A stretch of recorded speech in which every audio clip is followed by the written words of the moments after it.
motivated. I'm motivated. He put together an incredible presentation that I think is going to be monumental in changing everybody's view of going forward. And Larry, thanks so much for coming on. Thank you, Michael. It's a pleasure. Yeah. So this, I mean, right from the get-go, this slide it pretty much says it all. So let's walk into it. Okay. So basically, what you're seeing here is an event that's been triggered that is going to change the world. It's going to lead us into an understanding of the stewardship of the planet, where we're going to understand that we're walking into a time when resource conservation is going to be crucial to the entire world. Oil has been shown to be the lifeblood of the world with everything that happened with Iraq. So we're going to have to get less dependent on that, and things are going to happen that's going to cause that to happen. If we look at what's happening in the Middle East over there, their aquifers are drying up. Aquifers around the world are drying up. We're likely to have wars in the Middle East in particular over water. And then when we go over to the next box, we've got natural resources, critical resources that we have to share with all the nations of the world. And silver, for example, is going to be crucial. It's not considered to be a critical resource. And then when you get over to the other side, the thing, in my opinion, most likely to trigger World War III, if we have it, and I don't think we will, is what you're looking at right there with the silicon chips, because we found out last night that our principal enemy, other than people in our own government, is China, who basically bought and paid for a lot of the people that are in our government on the three-letter agencies and our Congress and our Senate, etc. And so here is what's changed. Now we're going to have to understand and face the reality that we have to pay attention to these things, because we're on top of that, something else is happening that I know you've talked about. Serious climatic changes due to warming. The storms that are coming are more severe. You put all that together and we're in a tipping point. But so now it's only not only that we have to change because of these things, but it's also because we now understand who our enemy is and what that's going to do to force changes upon us. So let's go on down to the next slide. And please, Michael, I know with your background, with you being a seer, you see a lot of the things I do. So you just chime in and talk over me anytime you want to say something. So yeah. Basically, your book, as we're showing here, is a fantastic book. Like all the information you reveal, or that has been revealed to you, and you channel it through. It is a fantastic book. So highly recommend it. And of course, I'm wearing your shirt. I got your Liberty mug. It's massive because we need a lot of stimulation. I have green tea in here. That's the stimulation I get. But so it is fantastic. So thanks for the plug. Well, then all I'll say is, if you want to buy the book, just click on that QR code. But for those who aren't ready to buy it, you can get a free chapter that'll give you a little bit of an idea of what's in the book. Here we go. We're getting down now into something, and a loop is closing. And that loop started in the 1960s, somewhere between 1961 and 1963. I don't know the exact date Kennedy made this speech, and Trump has just not closed that loop. So I'm going to lean forward here. My eyes aren't great. I'm going to lean forward and try to read this quote to you if I can. So this is him just before he was assassinated. And then we'll talk about why he got assassinated and why we need to be very careful about what's happening with Trump right now. So here we go. I'm leaning forward. We are opposed around the world by a monolithic and ruthless conspiracy that relies on covert means for expanding its spheres of influence, on infiltration instead of invasion, on subversion instead of elections. Remember, instead of elections, on intimidation instead of free choice, on guerrillas by night instead of armies by day. It is a system which is corrupted vast human and material resource, constricted. It is a system that has conscripted vast human and material resources into a building of listen to this, tightly knit, highly efficient machinery that combines the military, diplomatic, intelligence, economic, scientific, and political period. That is a definition of a dictatorship, a shadow government that rules the world, that puppets all the nations of the world, and not one single nation in the world is really sovereign, because we're puppeted by the people who control the money, and the money controls all the spheres of influence. Now, what did we learn last night? Well, NBC and ABC, if you can believe it, refused to air Trump's speech. What do you think of that, Michael?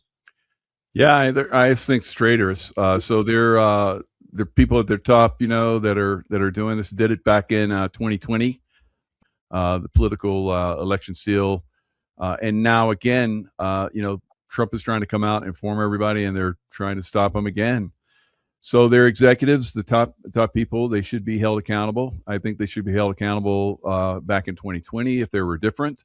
I think they're treasonous. I think they should be held treasonous, and then anyone involved in their system should be held treasonous. And at the very minimum, I think we should start with basically kicking them off the air that we pay for. We, the American people, pay for this, all the airwaves, and they're using it for free, and they're using it to like control and manipulate our minds. So they go away, I think. Well, Trump sort of alluded to that last night, and then the last little box over there alludes to the swamp that he said he's going to drain. But you know what? I'm personally very happy that they didn't air it. I'm personally happy that the politicians are coming out now and talking about impeaching Trump, because they're outing them themselves. And look at that banner above that picture. Basically, he told us in no uncertain terms, China is our enemy. It's not Iran. It's not Russia. It's China. It's China, puppeted by the global financial elite and all the politicians in our government. If you can read the list of things down there, 18 states have basically been bought and paid for in order to collude with China to steal our elections. And then there's more coming, because we haven't even begun to talk about what's coming out of Venezuela, and we haven't been talking about what's going to come out of the other 71 other countries that have lost their elections due to theft. So there are some huge changes coming. Let's go on down and then chime in anytime you want. This is Unmasking Democratic Socialism. Hillary Clinton, I posted this on my X. Hillary Clinton, was saying, we need to push back against Trump because Russia helped Trump. We need to find his taxes. So both of those were nothing burgers. Russia, there was no collusion. There was no election steal from Russia.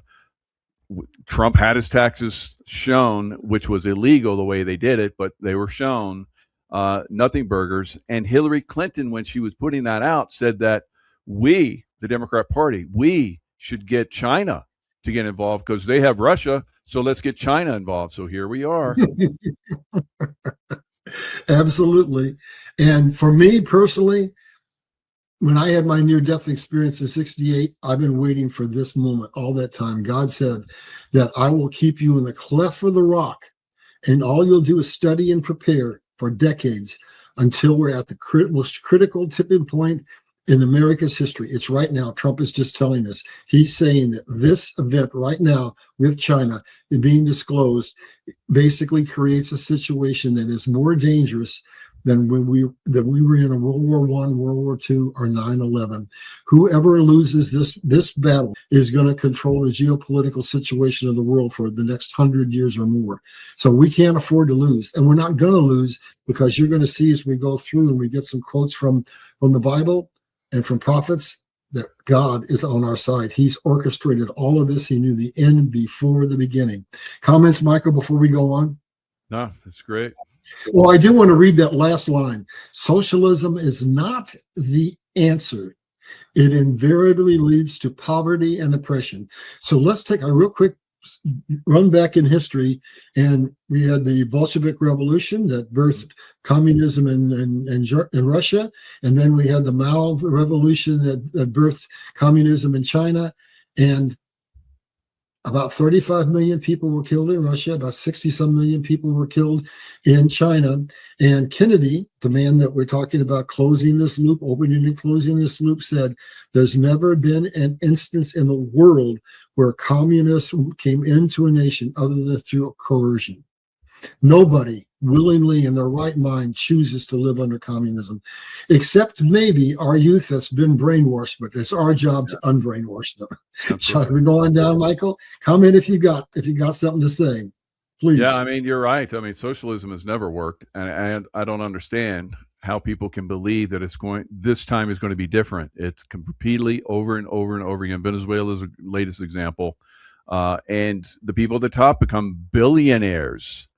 So the people at the top love socialism, and they want to push us in socialism. They benefit. Well, we get some things too. Remember when Russia fell? Remember, God says nations can be risen in a day and fall in a day. When you stood in line for an entire day to get a loaf of bread, I mean, look at that perk. We get a nice suntan standing out there waiting to get a loaf of bread or a pair of shoes. I mean, I'm sorry, but I got to be a little levity because this is heavy stuff. I like it. Here, I've been waiting since 2014 to talk about this slide and 3 others in this presentation. And people have been using this to badmouth Trump, and it really irritates me because they want everything to happen on their timeline, and they don't have the big picture. They don't do what you and I do. They don't go out and get hundreds of pieces of data and put it together so that they can see the puzzle and view everything from 60,000 foot down. So right now, in 2014, it's when this chain of prophecies coming. It's a strange July, catastrophic summer, cataclysmic summer. Well, is there anybody that's been paying any attention that could say that that's not happening? We've had the most severe weather we've ever seen. We've seen multiple earthquakes. We've seen volcanic eruptions. We've seen financial problems. We've seen the war back and forth and all the angst that's created. We've seen the world being an oil shortage and everything that creates. If that isn't a strange July and a cataclysmic summer, I don't know what is. I mean, it's there. It's right before your eyes. But down at the bottom, look at the second bullet point.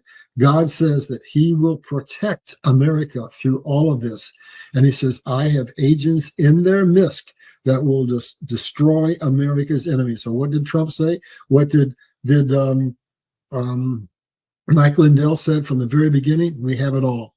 We have it all. So Trump has never got his day in court, but now he's going to get his day in the court of public opinion. And he did something that he learned because of what happened with Kennedy. Kennedy made the speech, but Kennedy didn't have an army of white hand behind him, and he didn't cover his butt by putting all the information out there. That's Trump's insurance policy. Yes. So now all people can just go out and find out. They can't call it a lie. They can't call it misinformation because it's all there. All you got to do is take the time to go get it. So let me stop and let you comment on that before we go on. Yeah, and this is the difference. We have learned, from the past. Very unfortunate. President Kennedy was assassinated. But this is one of the main reasons why he was assassinated. He was exposing the deep state. He said he would take the CIA and break it into 1,000 pieces. And of course they came after him. He didn't have the evidence readily available. So before he could reveal it, Trump revealed last night, and this morning all the evidence is there.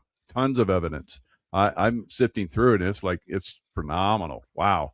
So go to whitehouse.gov and you can download all the information, guys. It's there.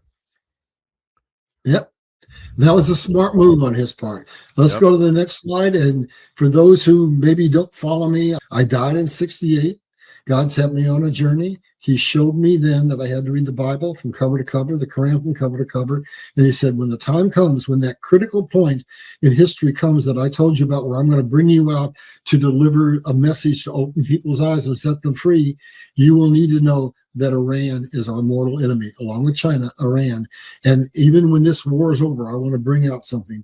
The regime may fall, the IRGC may fall, but nonetheless, we have to deal with something that started all the way back in the Bible with Abraham and with the orphan spirit and with Isaac and Ishmael. And basically, we have a situation where Europe is being attacked. America is being attacked by what?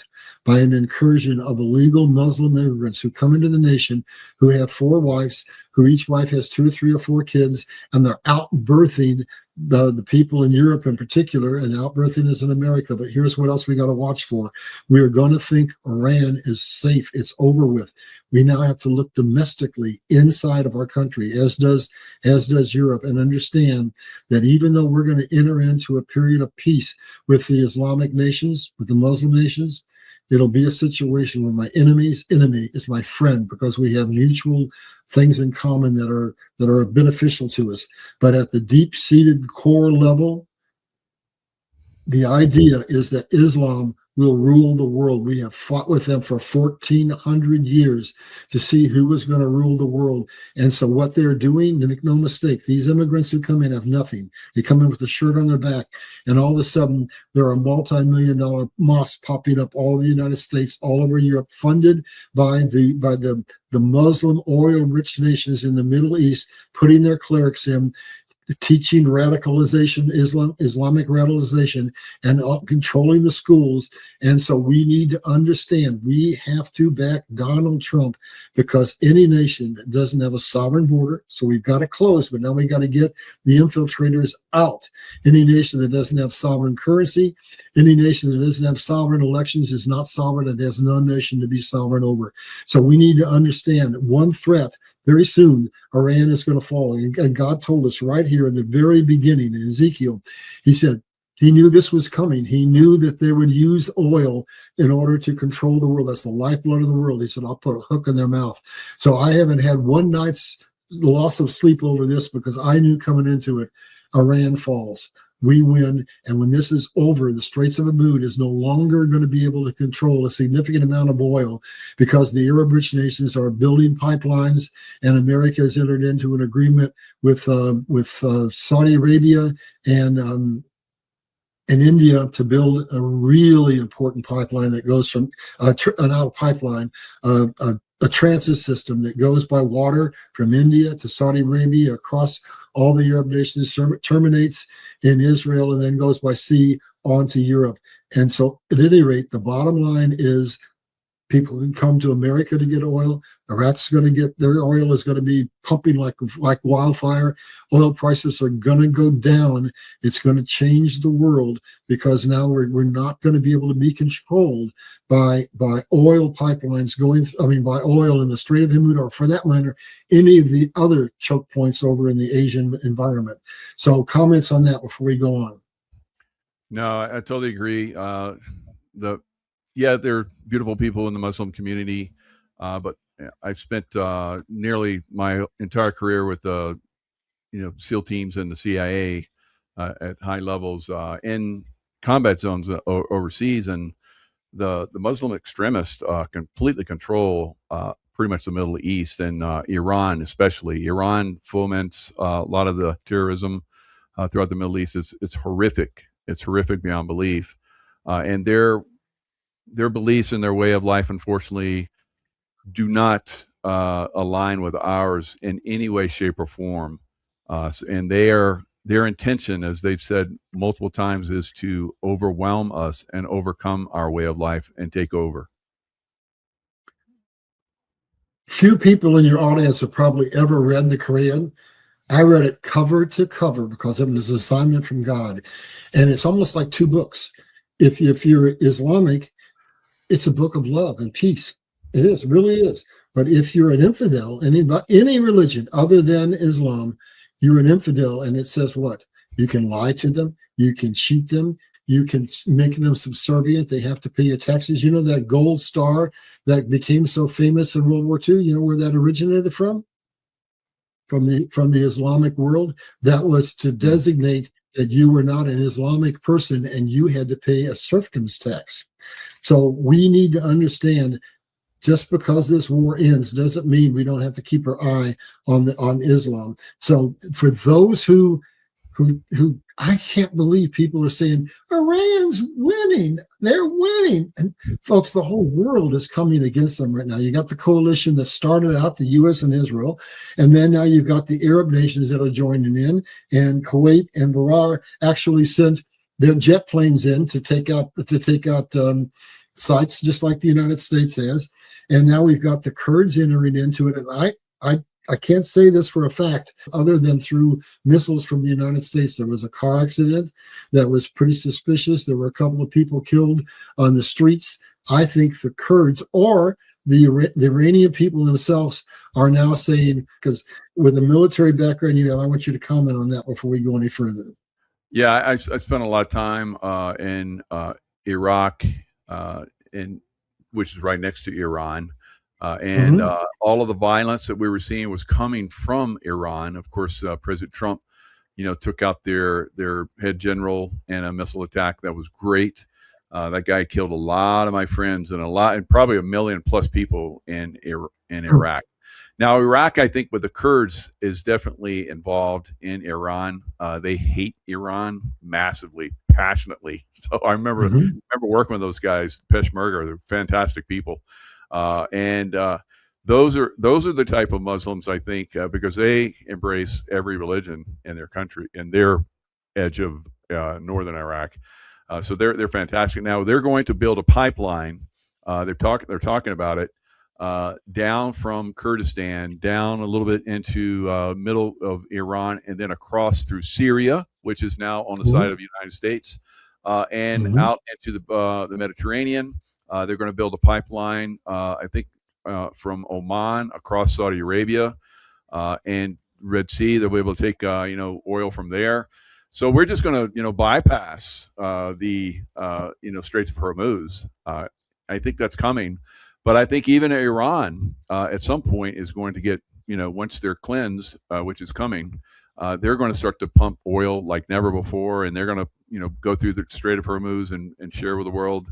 But we're getting to that point, like you talk about, where resources are going to be an interesting factor. So I'm looking forward to us continuing on. Militarily, I want to go back to something that you alluded to. My entire lifetime, we have been at, just like the Bible says, wars and rumors of wars. And we've had the Middle East in constant conflict, flare up, wars, terrorists. So with Iran basically being defanged as they lose their resources, now they're no longer able to fund the proxy. So all of the terrorism we see in the Middle East is going to die down. And now something that is coming out of this, Trump is beginning to make a move to say, we now really understand that our really number one enemy is China. And so what he's alluding to at this point is he's basically suggesting that the alliance of Israel, think of that, the little Satan, with the Muslim nations have enough military power that they don't need America's help. Once the Middle East is settled down, the war is over, the proxies have been taken out. And so he's going to go through the process of moving our military out of that region of the world, leaving it in their hands to take care of themselves. He's going to draw down forces in Europe, which he's already taken 8,000 forces out of Germany. We're going to look at a map at the end that's going to go into more detail on this, but he's going to bring those forces over to our hemisphere to keep America safe. And most importantly, all those ships that are over there now are going to be stationed in the Pacific so that we're in striking distance to China if anything ever happens. So there's a complete military realignment coming. But all of these people are all coming. NATO's coming into it. The IRGC leadership is being decapitated. The people of Iran, I want to make this statement on this. They are praying for America to keep this up and to win. They don't look any longer at America as being the enemy. They look at the RGC, who every time they protested because they didn't have water, because they didn't have food, because the living conditions were harsh, whoever organized those protests, and they say there's potentially as many as 50,000 of the horrible regime in Iraq. So they're seeing us truly as liberators, and we're not going to come in and we're not going to occupy and keep boots on the ground. We're going to let that nation take care of itself once everything stabilizes. So back to you from a military perspective, in case you disagree with what I'm saying. No, I totally agree. Yeah, things are moving strategically. We're winning this war. Of course, yeah. Iran had 47 years to accumulate missile systems and so forth. I've heard from different sources they still have 70% of what they've accumulated. So yeah, we're gonna have to put boots on the ground. I've said that from the beginning. Once we start seeing boots on the ground, I think this is that's going to be the real turning point. And I think the groundwork is being set for that. The missile strikes that we're doing right now, all along the coast and so forth, of Iran is basically is setting up for the boots on the ground. So it's going to be, and it's not just going to be America. It's going to be all of those countries there in the Gulf region. Well, let's investigate that just a little deeper. So I don't think it's going to be like in other wars where we're an army of invasion. No. I think that what's happening here, this war has two components to it. It's the kinetic war that has disabled them, taken away their military capabilities to a degree. Like you said, they still have a lot of missiles left. But now what's really going to bring them down is we're going back in history to an old-fashioned siege.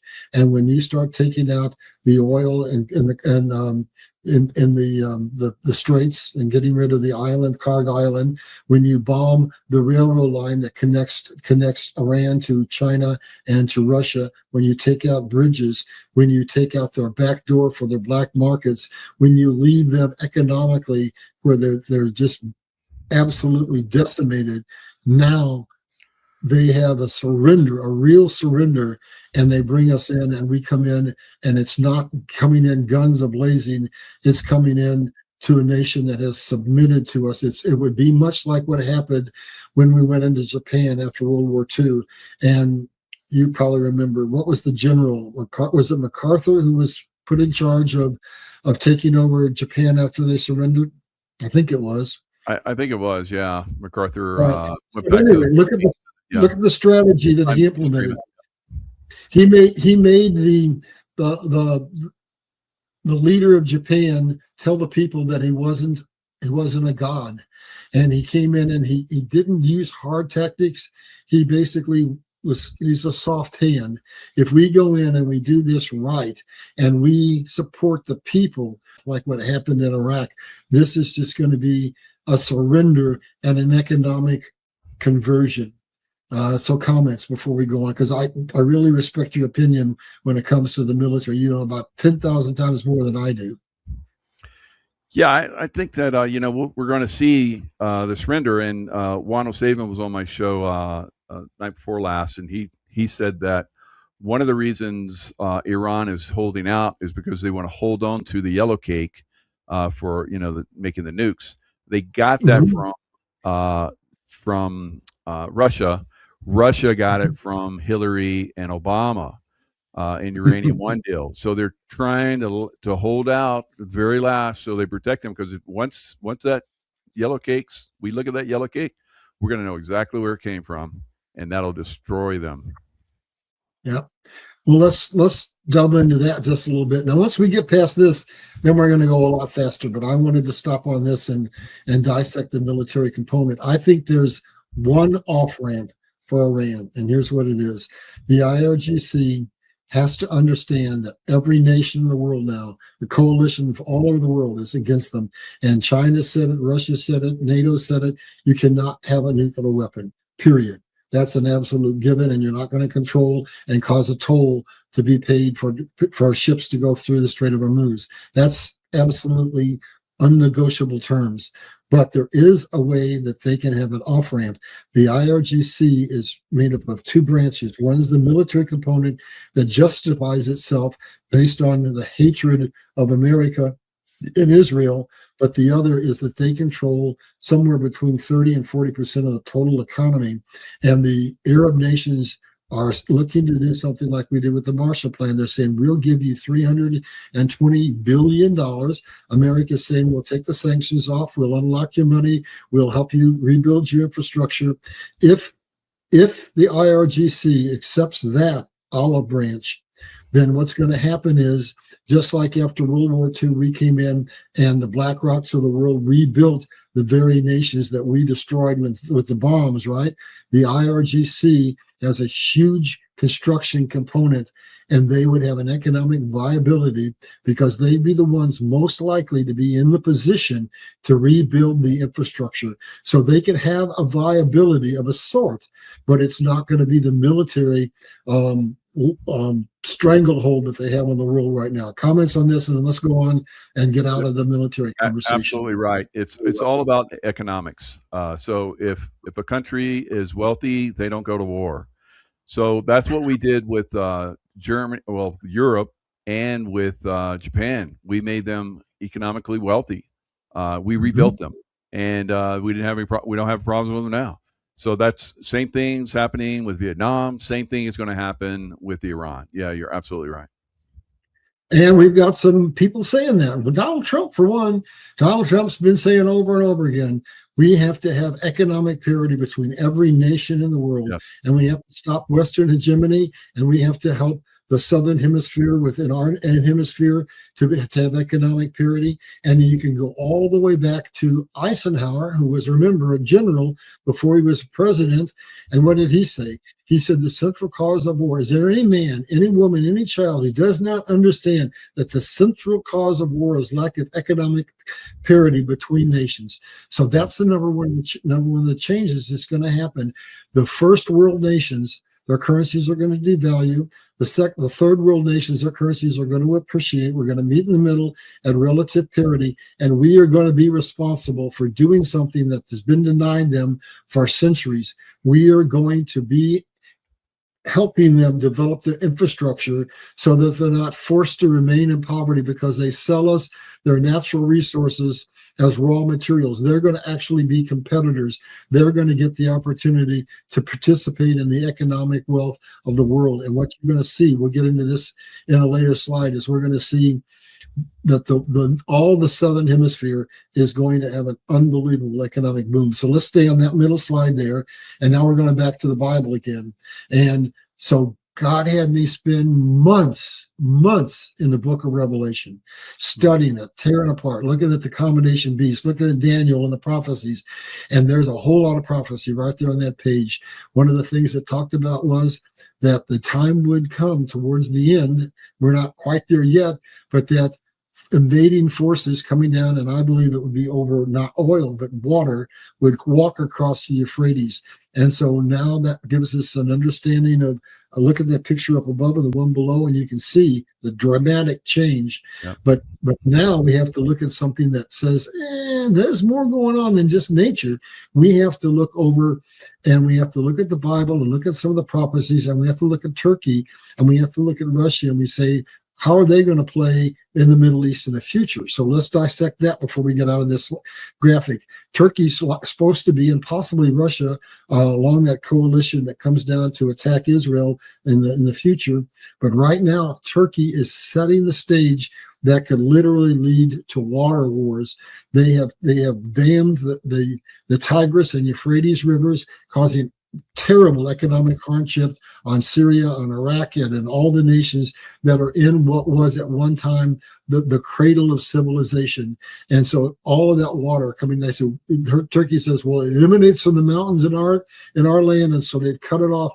And that is a critical crisis in the Middle East that's going to lead to these changes that I was referring to in the very first slide when I talked about resources are going to be a very important geopolitical control mechanism in the future. Now let's go to Russia, and I think people are going to be surprised with what I'm about to say. The Bible says that lower picture depicts it as it is depicted in the combination beast, where it's got ribs in its mouth and it goes out and devours much flesh. But it also says that it is the sleeping bear. And I believe what's happening right now is Russia, Mother Russia, fell within a matter of days over an economic crisis with the ruble. And I think that now what's happening with this war in Ukraine is both Ukraine and Russia have been severely economically damaged. And I think that, along with what's happening in the tundra with the permafrost melting and the cost that's associated with maintaining all of the infrastructure that goes across Siberia, Russia's about to fall economically. People have been leaving. The troops there's 100,000 troops that are trapped. That war is going to end. And then I think what we're going to find is the bear is going to go back to sleep for a while. And then we need to understand something from history. I think Russia is going to become our friend, and we're not going to be fighting Russia for some period of time. And Russia is going to be one of the nations that maybe helps save the world as we go through these resource crises. Because if you're in the northern hemisphere, up by the Arctic Circle, as global changes happen, Siberia is going to become one of the major grain baskets of the world.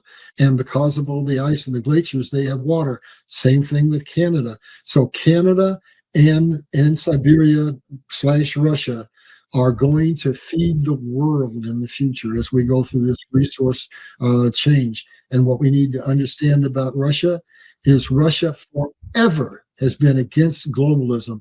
Russia came in and warned England in World War II, if you go in on the side of the South, we're coming in on the side of the North. And they were the ones who obstructed the formation of the European Union, of the UN, the first time they tried to get it. And so Russia is, most people don't know, it's a Christian nation, and it is a nation that is aligned with Trump in this regard. They are against globalism. So again, it's the same old story. There's no real friends in geopolitics. There's just alliances. And when it comes to Russia and the United States at this moment in time, my enemy's enemy is my friend. I don't think we have to worry about Russia for the time being. We need to be focusing on China. But now that bottom part down there, and then I'll go to the next slide. I'm sorry, but you want to comment on that before I go on, because maybe you have a different opinion. Yeah, and that brings up your point on the first slide. It's Russia has more resources than any country in the world by far. All of the top resources are in Russia. So the water, like you're talking about, and the food, Canada, Russia, both of those areas are going to be very important going forward. Yeah, and let's look at what you just said about the resources. They've got them, but the problem is, because of the harsh climate in Siberia, they're not accessible. But if we have the pole shift that's predicted, and as we have climate change, now those resources are going to be readily available. And the people of Russia, here's what always happens. When a nation is kept in suppression and slavery for a long time, the people come out and they've got a softened heart. The Russian people, again, are not our enemy. It's communism. And when communism falls, we're going to see Russia is going to put out a helping hand to the world. And now we can jump over later and talk about what has to happen in our hemisphere between Canada and us. That's very important as well. But let's look at this prophecy again from Kim Clement, all the way back to June 14th in 2014. And I'm not going to read it. He's basically saying there's going to be a lot of political changes changing. And what I think you're going to see is by the time we get to the presidential election in 2028, either the Democratic Party won't even exist or it will be unrecognizable. Yep. The Republican Party will have been conveniently purged of all the rhinos and will look a lot different. And then we're probably going to go back to our history, and we're going to understand that our founding fathers actually told us that a two-party system was not the best system. So I think we're probably going to have the formation of one or more completely new political parties, just like is the case in many other countries of the world. So let me stop and let you comment on that before we go on down. Yeah, we've seen, like President Trump, he bounced back and forth, Democrat, Republican. But he really came out of nowhere. He was never really any political party. And I've talked to several people that, no background in politics, but have incredible, insights and so forth. Rachel Rodriguez, who is in Florida, I just had her on. She would be a fantastic governor of Florida. Absolutely fantastic, no question about it. But getting those people with the best ideas and getting them to the top is going to be what because it was always supposed to be like that. Like Abraham Lincoln, he was, grew up he was poor in a log cabin, and He went to the very top. That's the way it was always supposed to be. So anyone could make it all the way to the president. It's very hard these days for anyone to make it in the political party. So I think the political parties, like you're talking about, especially the party of the jackasses, I think that party is done. I've said that party's going to go bye bye for a while, and there's no way they survive going forward after what they've done. I agree. I absolutely agree. So we're going to have massive political change, and it's going to create a forced unity. If you've got four parties, you got to get a coalition. You've got to cooperate. And then the other thing that's coming down that changes this current scenario, where you said you can't rise anymore from abject poverty into to power. Well, the global financial elite system is going to be torn apart. We're going to deglobalize, and that takes the power away. And when we get control of the purse strings and take it away from the global financial elite, away from the UN, away from the World Bank, which then means we've taken it away from all the spheres of influence, it means that we have control over the lying politicians, over the news media, the fake news, as Trump would say, over the banking system, over all the spheres of influence. Now, if we, the Christian conservatives, can groom people to step in. We have the opportunity, according to our Constitution, to have a special election. We have 120 days to put it together, put a slate together. If we can put people in, now we can change the whole economic system, the whole political system of the world. And now let's go back to something you were alluding to, because you alluded to Lincoln. And Lincoln, it's amazing how these people see these things, years, decades, hundreds of years ahead of time. And Lincoln said, I fear for our great nation, because I see the formation and the coalition between banks and corporations that will lead to corruption, that will control our great nation. That's what has to be undone. That's what's going to be undone. And we're going to become a nation that is no longer divided, but because of mutual need, because of all the resource constraints we're going to have, we're going to change the entire world. There's going to be an exodus from the big cities, because now we have the technology that allows it, where you and I are in totally different states here halfway across the country, and we're doing a show together. So basically, for 250 years, there's been a migration path from the country to the city. Now it's going to be from the city to the country, and that is absolutely going to change the entire dynamics of the culture of this nation and nations around the world. So comments on that before we go on down. No, it's definitely a movement that's coming. We're going to see it. It's happening. It's beautiful. Well, you were talking about the nation of the jackass the party of the jackass going. Well, the Social Democrat Party, the Communist Party, ain't got a prayer. It's not got a prayer. And I don't know who's going to fill that purple box over there, but I believe there'll be one or two, or maybe even as many as three fledgling parties that try to be formed. And so we'll see what happens. So let's go on down. That's just a speculation on my part. And now we're going to look at something that I think really encapsulates what Trump has just done. There are some things happening that says this lower box down here, this is a Republican red wave, overwhelming Republican congressional majority. Is that even possible?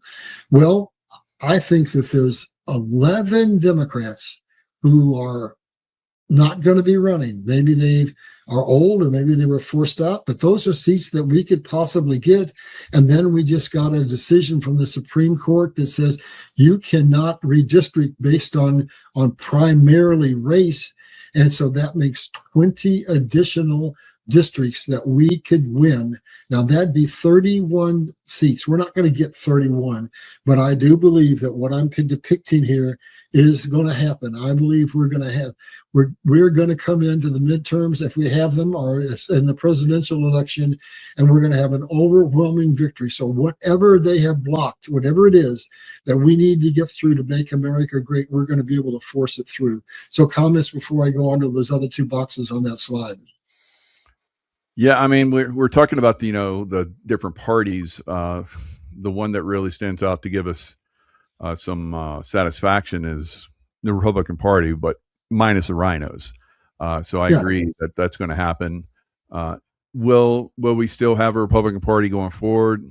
I don't think so. I think the parties like you were talking about, the two-party system, we were warned that that wouldn't work, and so maybe it completely goes away. I don't know. Maybe it reforms itself, but definitely the Democrat Party will absolutely go away completely. I agree.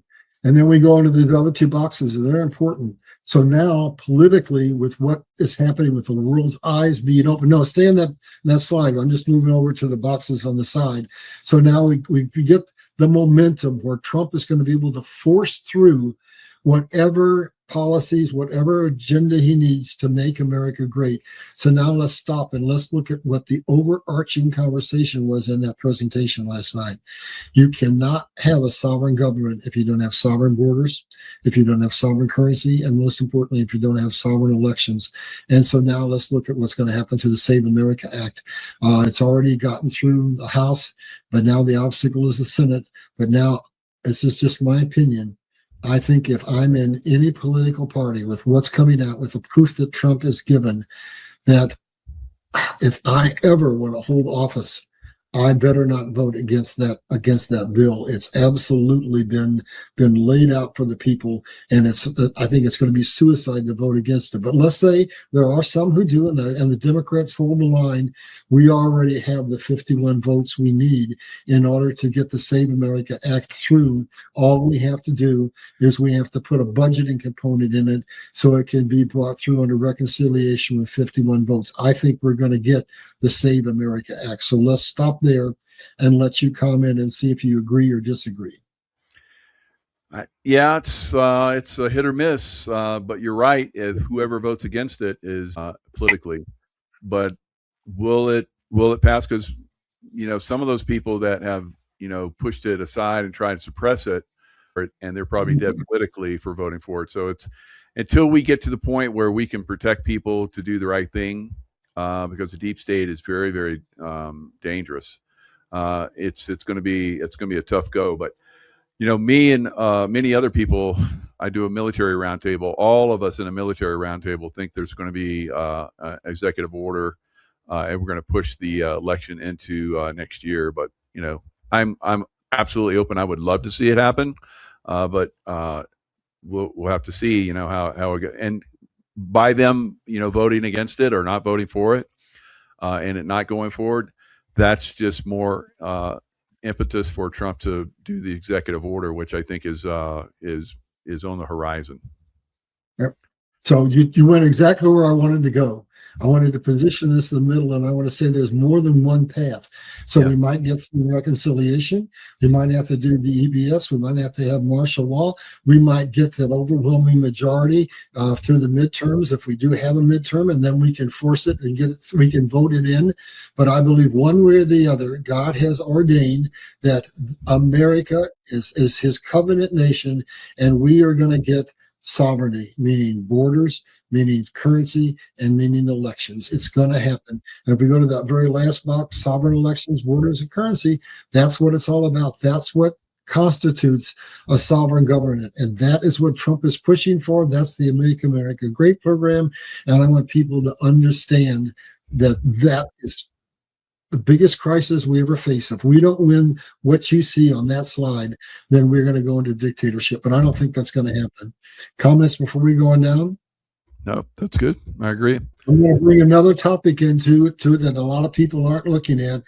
And so what do? They just always say the simplest, most stupid things. They say, we want to tax the rich. And so now I'm just going to go off script here, and I'm going to give you a little common sense scenario, and I'm going to ask your audience to think about answering a couple of questions that I'm going to lay down before them. So how did we get into this debt trap that we're in right now? We got into it because of fiat currency.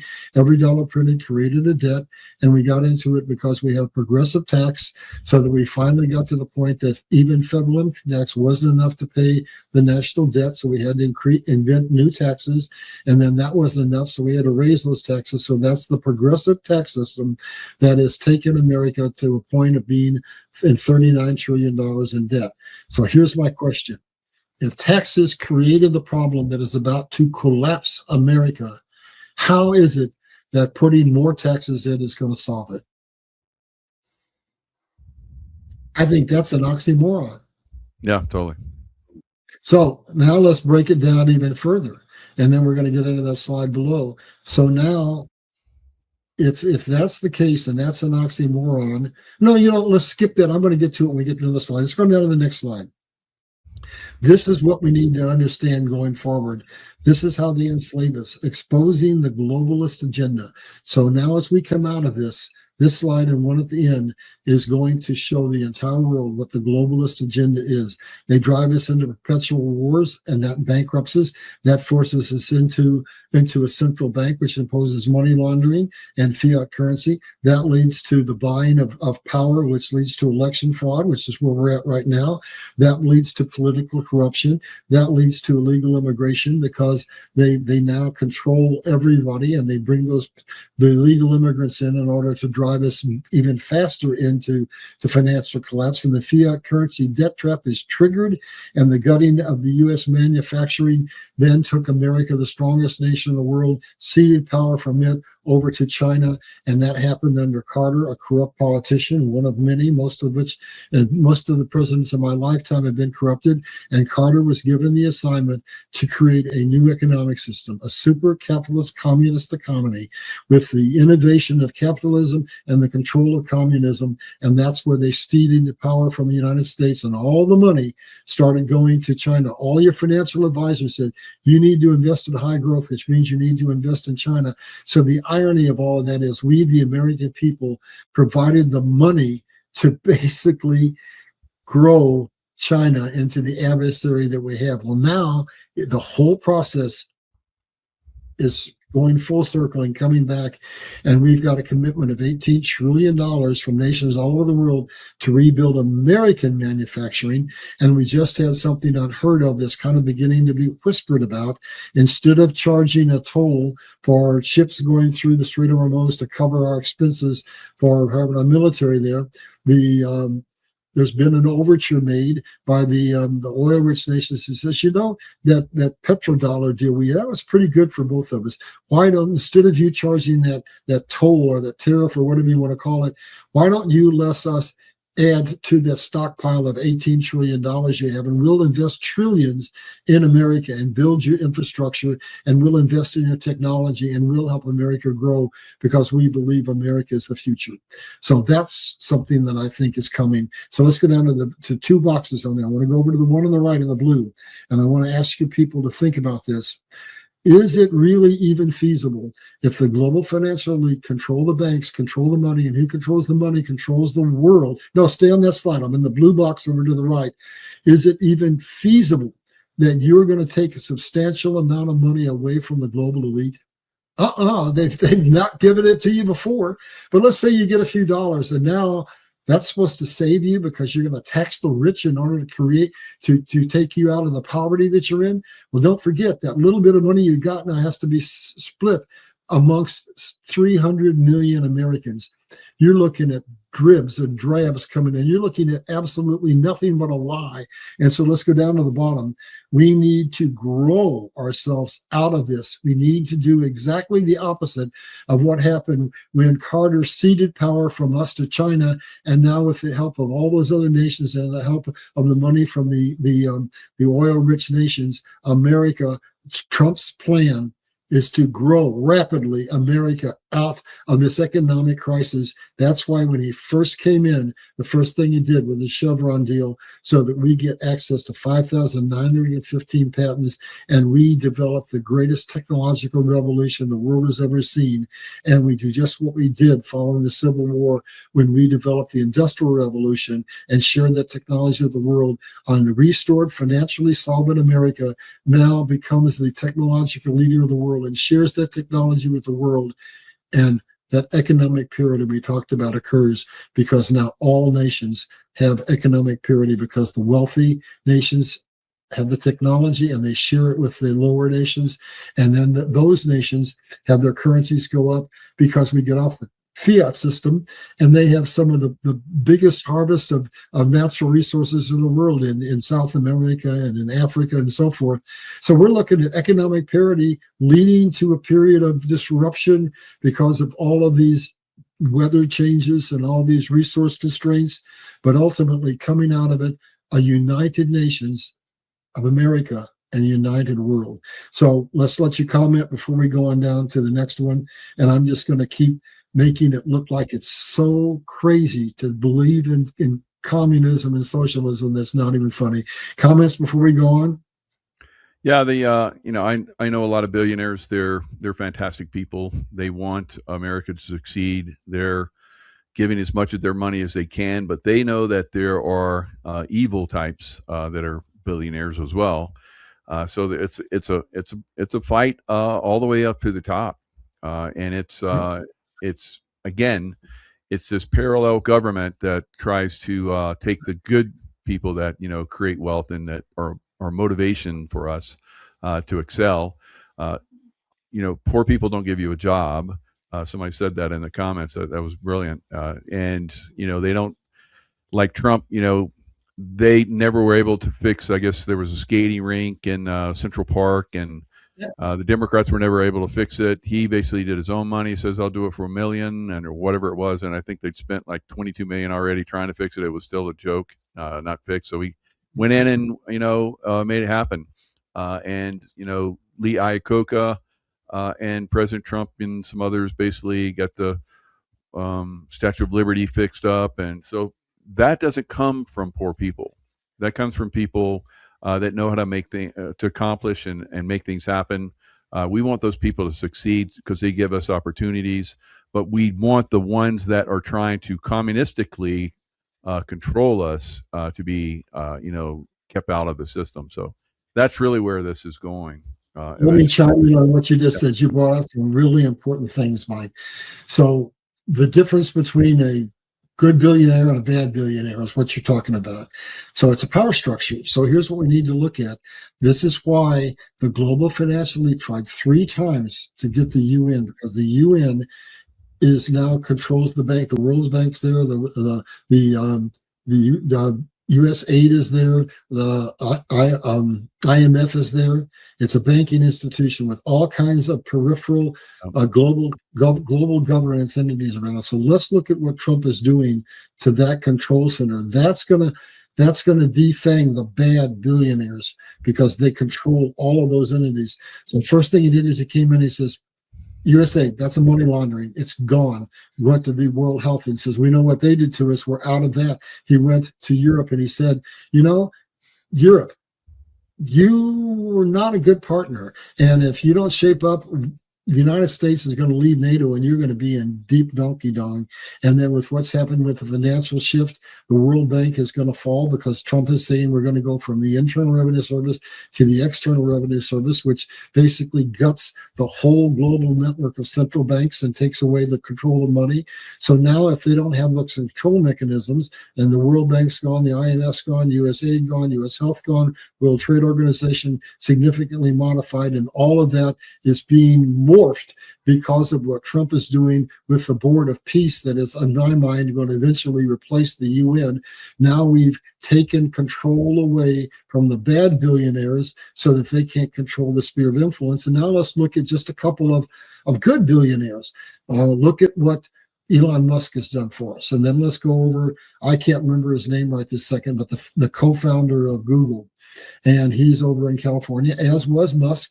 And now California is looking at a taxing program that's even worse than taxing your income. They're saying we want a one-time tax, 5% of your total wealth. So no surprise, the founder of Google just moved to Florida, and they say there's 15 billionaires in California that account for almost 70% of the tax base of the state. So you think that those people are not going to be in real trouble if they get that tax bill passed? Those people are not stupid. They're going to leave, and what's going to happen is it's going to fall to the poor taxpayers to basically try to fund the social services network and to try to float that government. So it isn't going to work. All we got to do is take the control mechanisms away from the global government, and then we can look at the individual rich guys, and we can look at the things that we've done in the past with what's the word I want? what do you call it? Help me, Michael. When you've got a monopoly, I can't remember the word. But Uh, anyway, we can keep too much power from forming and allowing that to happen again. So let's go down to the next slide. Unless you got any comments on what I said, I was just trying to accentuate and add in on top of what you said. yeah, I know we talk about Earth changes, and I think some of the Earth changes, as I've seen over time, and storms and so forth, are consciousness driven as well. And I have a lot of concerns with California. I won't get into that, but I'm very conversant in what you just said, and I know a lot about the earth changes that are coming. But I think Yeah. that's the topic for a different day. So let's go on down, and we're still going to stay on. We got to get the money. So here it is. How do you create a system that's fair and equitable? Now, this one thing I'm going to say is not the totality of it, but it's a really, really good start. So now we're going to go back to the American foundation where we own only a sales tax. We're going to go to what Nassar promises, a sales tax on non-essentials only, and approximately estimated at 14%. Now, living in that environment, I buy a car and I pay $30,000 and I pay my 14% tax.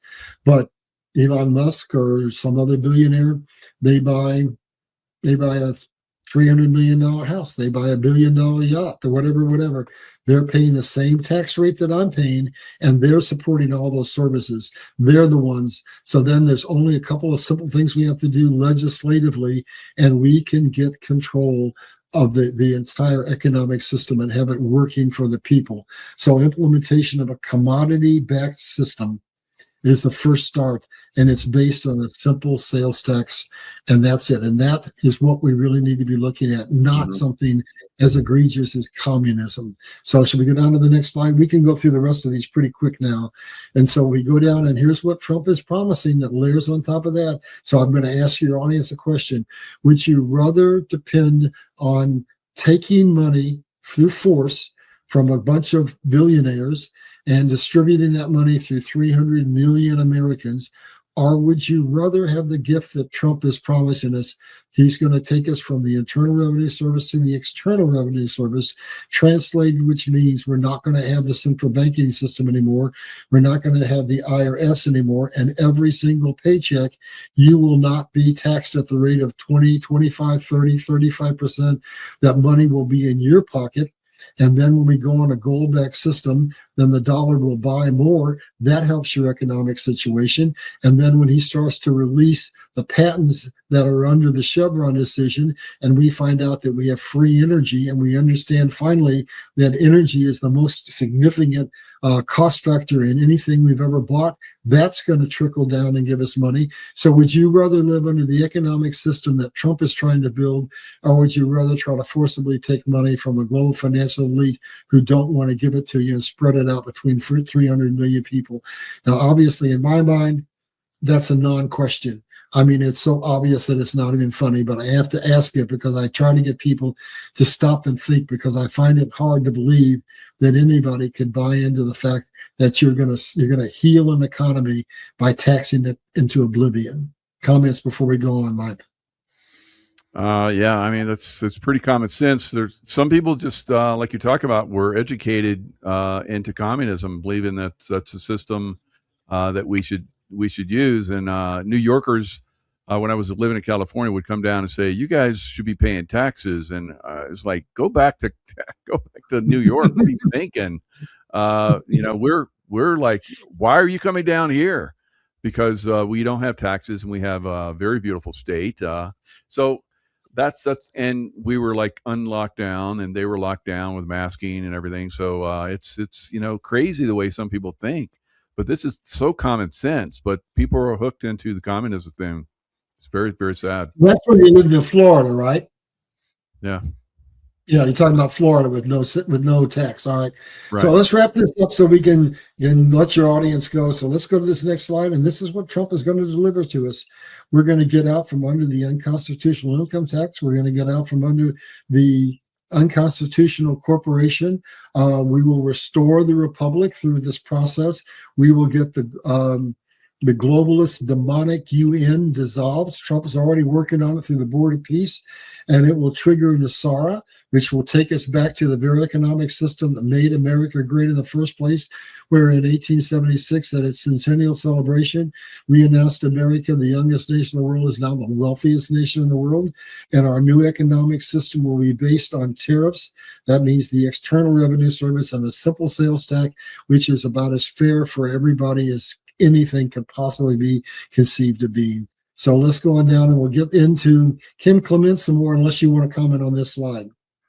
No, I mean, that's great. I mean, everybody wants Nasara, but you have to go through these other steps to get there. You're right. You got to go through some pain. So now we're back to Kim Clement. We're back in the time travel, and we're back into June 14th of 2014. And what is Kim Clement saying? Many will fall in the fall. So the summer, we go through the summer, we go through the strange July, and we go through the summer of all the turmoil. And that's setting up for what does Trump just tell us in this last speech? There will be arrest. We have the evidence. Go look at it. Go on the website, look at it. There will be arrests coming. So many will fall in the fall. And that includes, I think, purging most of the political elite in this country at every level of the local, the state, and the federal. So basically, we're going to get our government back because we're going to expose the corruption. Comments before we go on, Michael? Yeah, we can't just let push them out of office. They got to go. They got to go someplace where they're locked up so they don't get it interfere anymore. So they a lot of them committed treason on a vast scale. And it might not just get locked up. Might be something else for them too. So it has to happen for us to move forward. They're holding us back and all kind of great stuff. So yeah, they got to go. And then that leads to something that we need to say. The people say nothing's happening. Nothing's happening.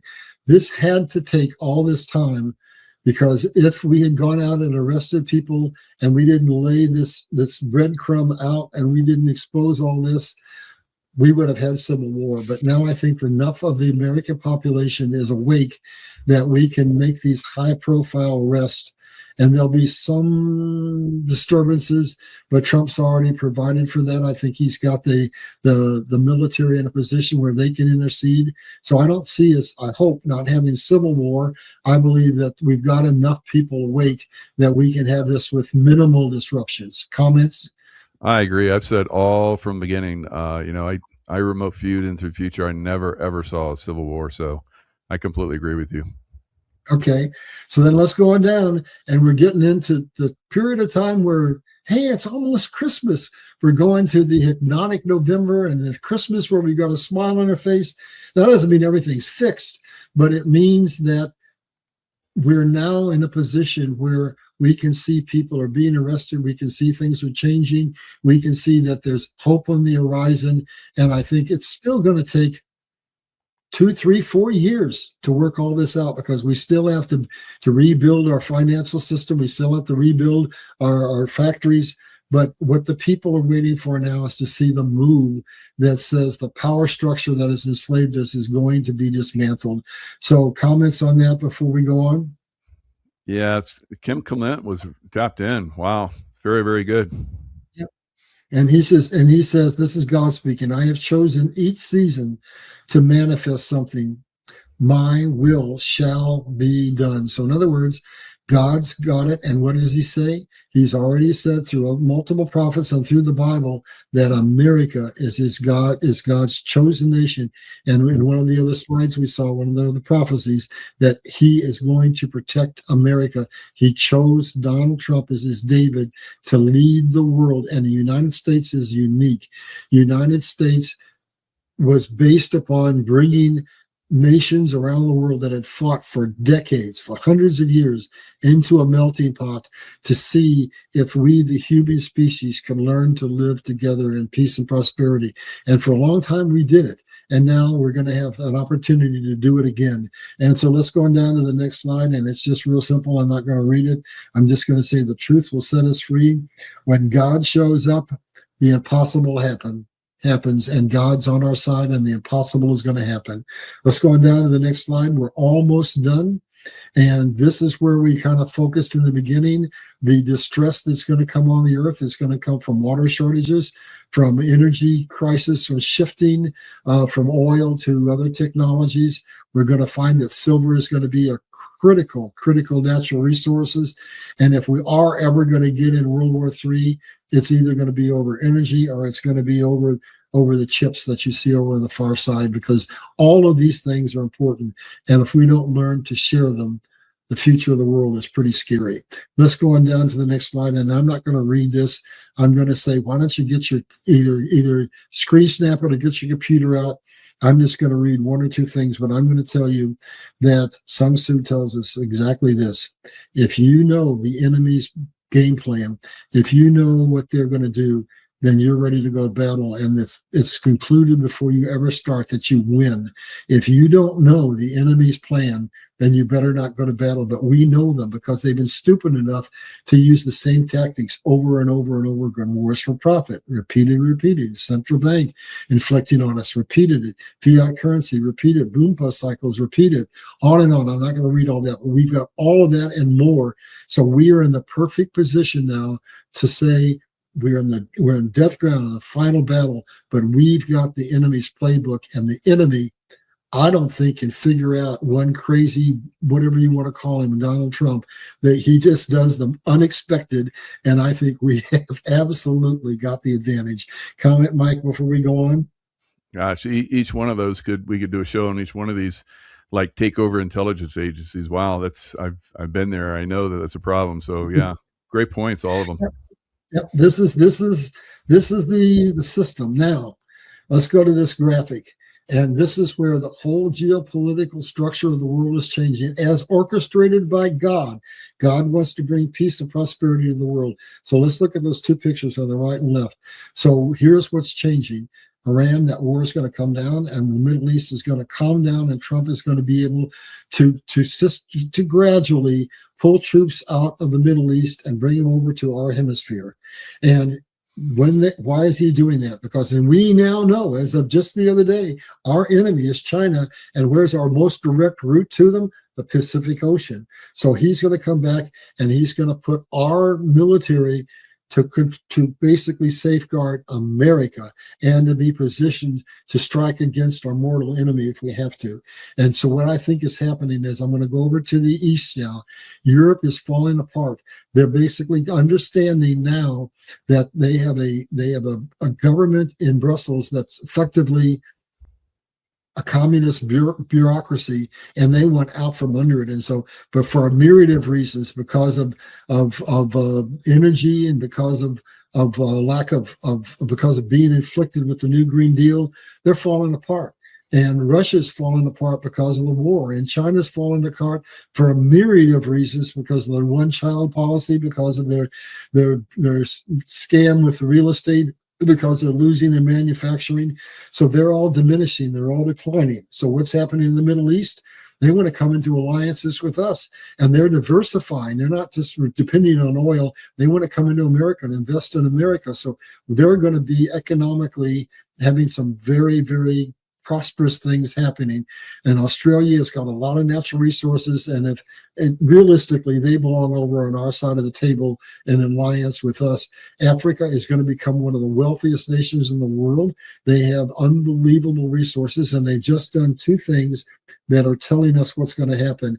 They have just put in an electronic system that allows them to trade digitally across all of Africa. And that ties into what Trump is doing, because he's saying, what, there's over 2 billion people in the world that are unbanked. And so if he makes America the crypto capital of the world, and they have that electronic payment system, whose currency are they going to use? If they trust America, if our dollar is sound, and if we are the most convenient currency to use, it will be America. And then they've done the same thing we've done. They're basically allowing the people to go from nation to nation to nation without it being like they're going from another nation. It's just like we drive from Missouri to Kansas City, and it's a nothing burger. They're going to have the same thing. And then now look what's happening in our hemisphere. He got control of Greenland. and the logistics that indicates for trade and the importance for national security and the natural resources. He got control of both ends of the Panama Canal because you have to control the seaports. And now we can talk about Canada and Mexico. People naively think Canada is our friend. It's not. It's our mortal enemy. They're still under the crown. And if you look at what they've done, the fentanyl that came in from the north, so Carney's going to be, God says, nations will be taken out in a snap. And you're going to see nations in Europe that are going to lose their prime ministers. Russia's going to collapse. These are all my prognostications. China's going to collapse. And India is going to benefit somewhat from what's happening in China, but they're never going to be a true global superpower because they've got 27 different dialects, and they made a strategic mistake when they started to build their economy. They built it on the service industry instead of on manufacturing. And they did that because they have such poverty and such pollution. So the whole world is changing, and of all of it, the place that looks the rosiest and looks like it's got the best future, that's not fracturing, but it's actually coming together, is America. And Donald Trump is going to keep his promise to make America great, to make it greater than it ever was. And God's going to use America again because he used us to see if the people of the world could come and live together in unity. And we managed to do it, and we'll do it again. But now back up to China in reference to what's happening in Russia. There was a proposal made that we're going to have to start to pay some really significant attentions to. It was a couple of decades ago when the people in the know knew that our aquifers were drying up. They knew what the effects of global warming were going to do. And there's 3 rivers in Alaska and Canada that dump their water into the ocean when it could be put in a pipeline and brought down and come across the southern border of Canada to basically create the water that they need for the grain belt in southern Canada. They could come down, and the proposal is to then come down to California, so we get our aquifers there buoyed up, and we can have the winter vegetables, and then go on down to the northwest corner of Mexico, where we get a lot of our winter vegetables as well. We need to do that. If China can build canals to pump water from the south to the north, and other nations can do the same, America needs to do it too. So we're going to align with all the nations in the southern hemisphere, and we're not going to impose Western hegemony on them anymore. And one example of that is that Argentina just about had a bond default, and we bailed them out. Brazil's looking like that might be in a similar situation, and it's looking like we're going to help them. So we're no longer going to be the enemies of these nations. We're going to get rid of the cartels that the CIA caused to be there, and we're going to see probably the leaders of Canada and Mexico be taken out, as well as several other nations, and they're going to get sovereign countries, sovereign governments, just like in the United States. So the future for the United States is pretty bright, and we've got God on our side. So this next one is almost the end. This is my kind of 10 or 15 year prognostication of what's going to happen. I'm going to go through it real quick. So Trump addressed the nation, and we found out one essential thing. We have had election fraud, and our government, or the people in our own government, were in collusion with China, which means we're in a state of war. We're in a state of war. And when you're in a state of war, Donald Trump has the right to basically do whatever he wants to do to protect the national security of the United States of America. We need to understand that. And passage of the SAVE Act is going to be pushed through, because now we know how critical it is, and we're going to suspend the midterms, possibly have EBS, possibly have civil war. I don't know, but economic chaos, stability has got to be restructured, and we're possibly going to have special elections. So if we find out that a large portion of politicians are in those offices illegally, then we don't have any other choice except to defer to our Constitution, which gives us 120 days to select a slate of candidates and have a new election. And realignment of both parties, as we talked about, is inevitable. And Kim Clement talked about it as well, and people being arrested. And basically the political parties are going to shift, go to the other side. The end of war in the Middle East, the Russian war and Ukraine war is going to end, and Trump has already got 8 peace accords, and he's going to get 2 more under his belt, and we're going to move into a period of peace and prosperity. The straits will be open. Oil will no longer be able to be controlled. The U.S. military will be the preeminent power in the world, and I think China is going to hesitate going to war with the United States. I think they're going to think twice about attacking Taiwan, and maybe that's something I should let you comment on, because what I'm seeing is they now see that we can deploy to that theater of war quicker than they thought. We have more sophisticated weaponry than they thought, and we have alliances with all the nations that surround China, and it may not be a good time to go in and do that. If they can negotiate a peaceful agreement, a financial agreement, which is, I think, what they're trying to do. I think that's why Trump was called to China and told to bring 18 CEOs, because rather than war, China is saying, maybe that's not prudent. Maybe what we should do is try to get a table at the seat for the reset. And if in that process they can negotiate something that gives them some kind of a win on getting the chips that they want, I think we can avert World War III, and we can have some kind of financial accord that gives the world an opportunity to have some level of peace and prosperity. When I'm done, I want you to come back in and comment on all this.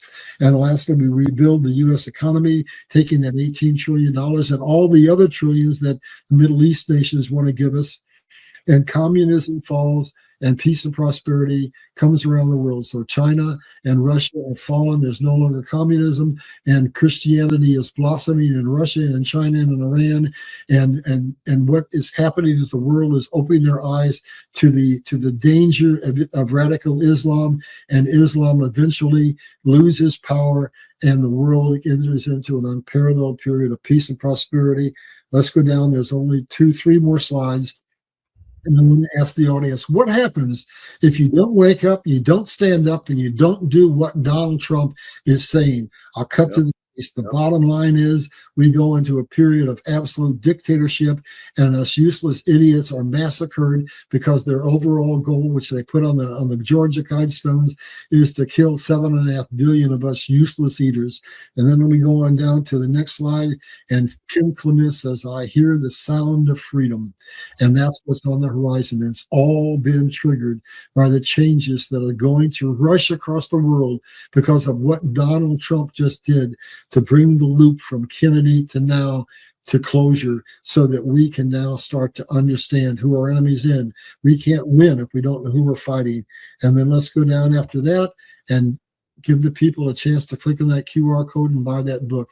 So, Michael, let's you wrap it up. And if there's anything I've said that you disagree with, please bring it out right now, because I'm not all knowing. I'm just kind of a strategic analyst that takes pieces of information and tries to plug them into a slot. No, I agree with you. You're tapped in, and from what I can see from being tapped in as well, you're speaking a great truth.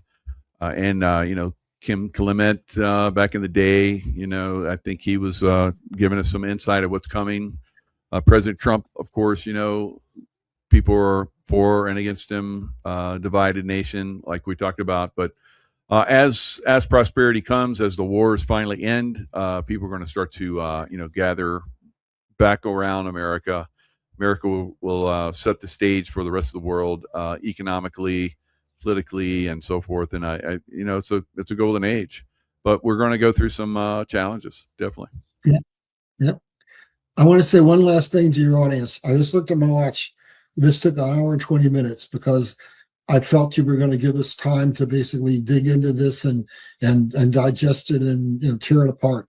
I did this on my show for my Friday wrap, and I did it in 25 minutes. So if you want to go and get a real quick high level overview, because I know a lot of you are busy, you can go over there and you can get a synopsis. But if you want the whole thing, Michael was kind enough to let us take our time and go through it. So you get more here, but if you know somebody who doesn't have the time, you can get the snapshot on my channel, Liberty Crusade Official. Yeah, very good. I mean, we had huge audience in YouTube and X, close to 3,000. So it's people received it well. Otherwise, it wouldn't be here. They came and they stayed, and they're having a good time listening to your insights. So what I would say is go to larryballard.com. support him in his work. It's not easy. You're basically channeling this information, and it takes time to decipher it, and put it in a slide form like this, and then give a presentation. So yeah, definitely support Larry.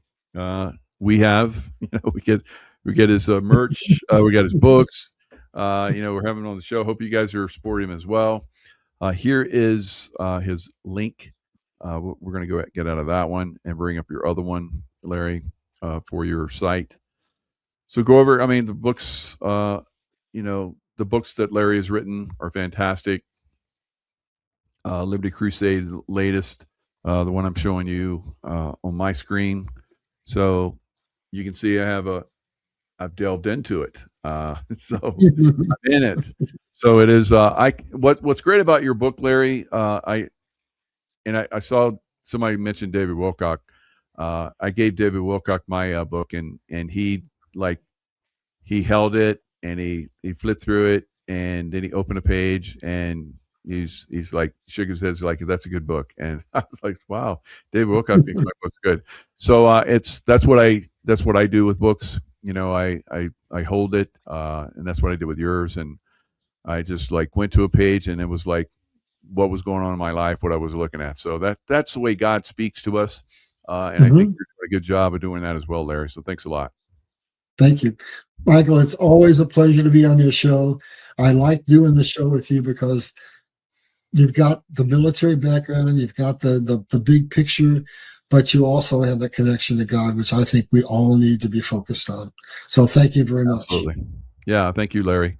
And thanks everybody that was in the chat. Great comments, and look forward to seeing you guys next time. Thanks you.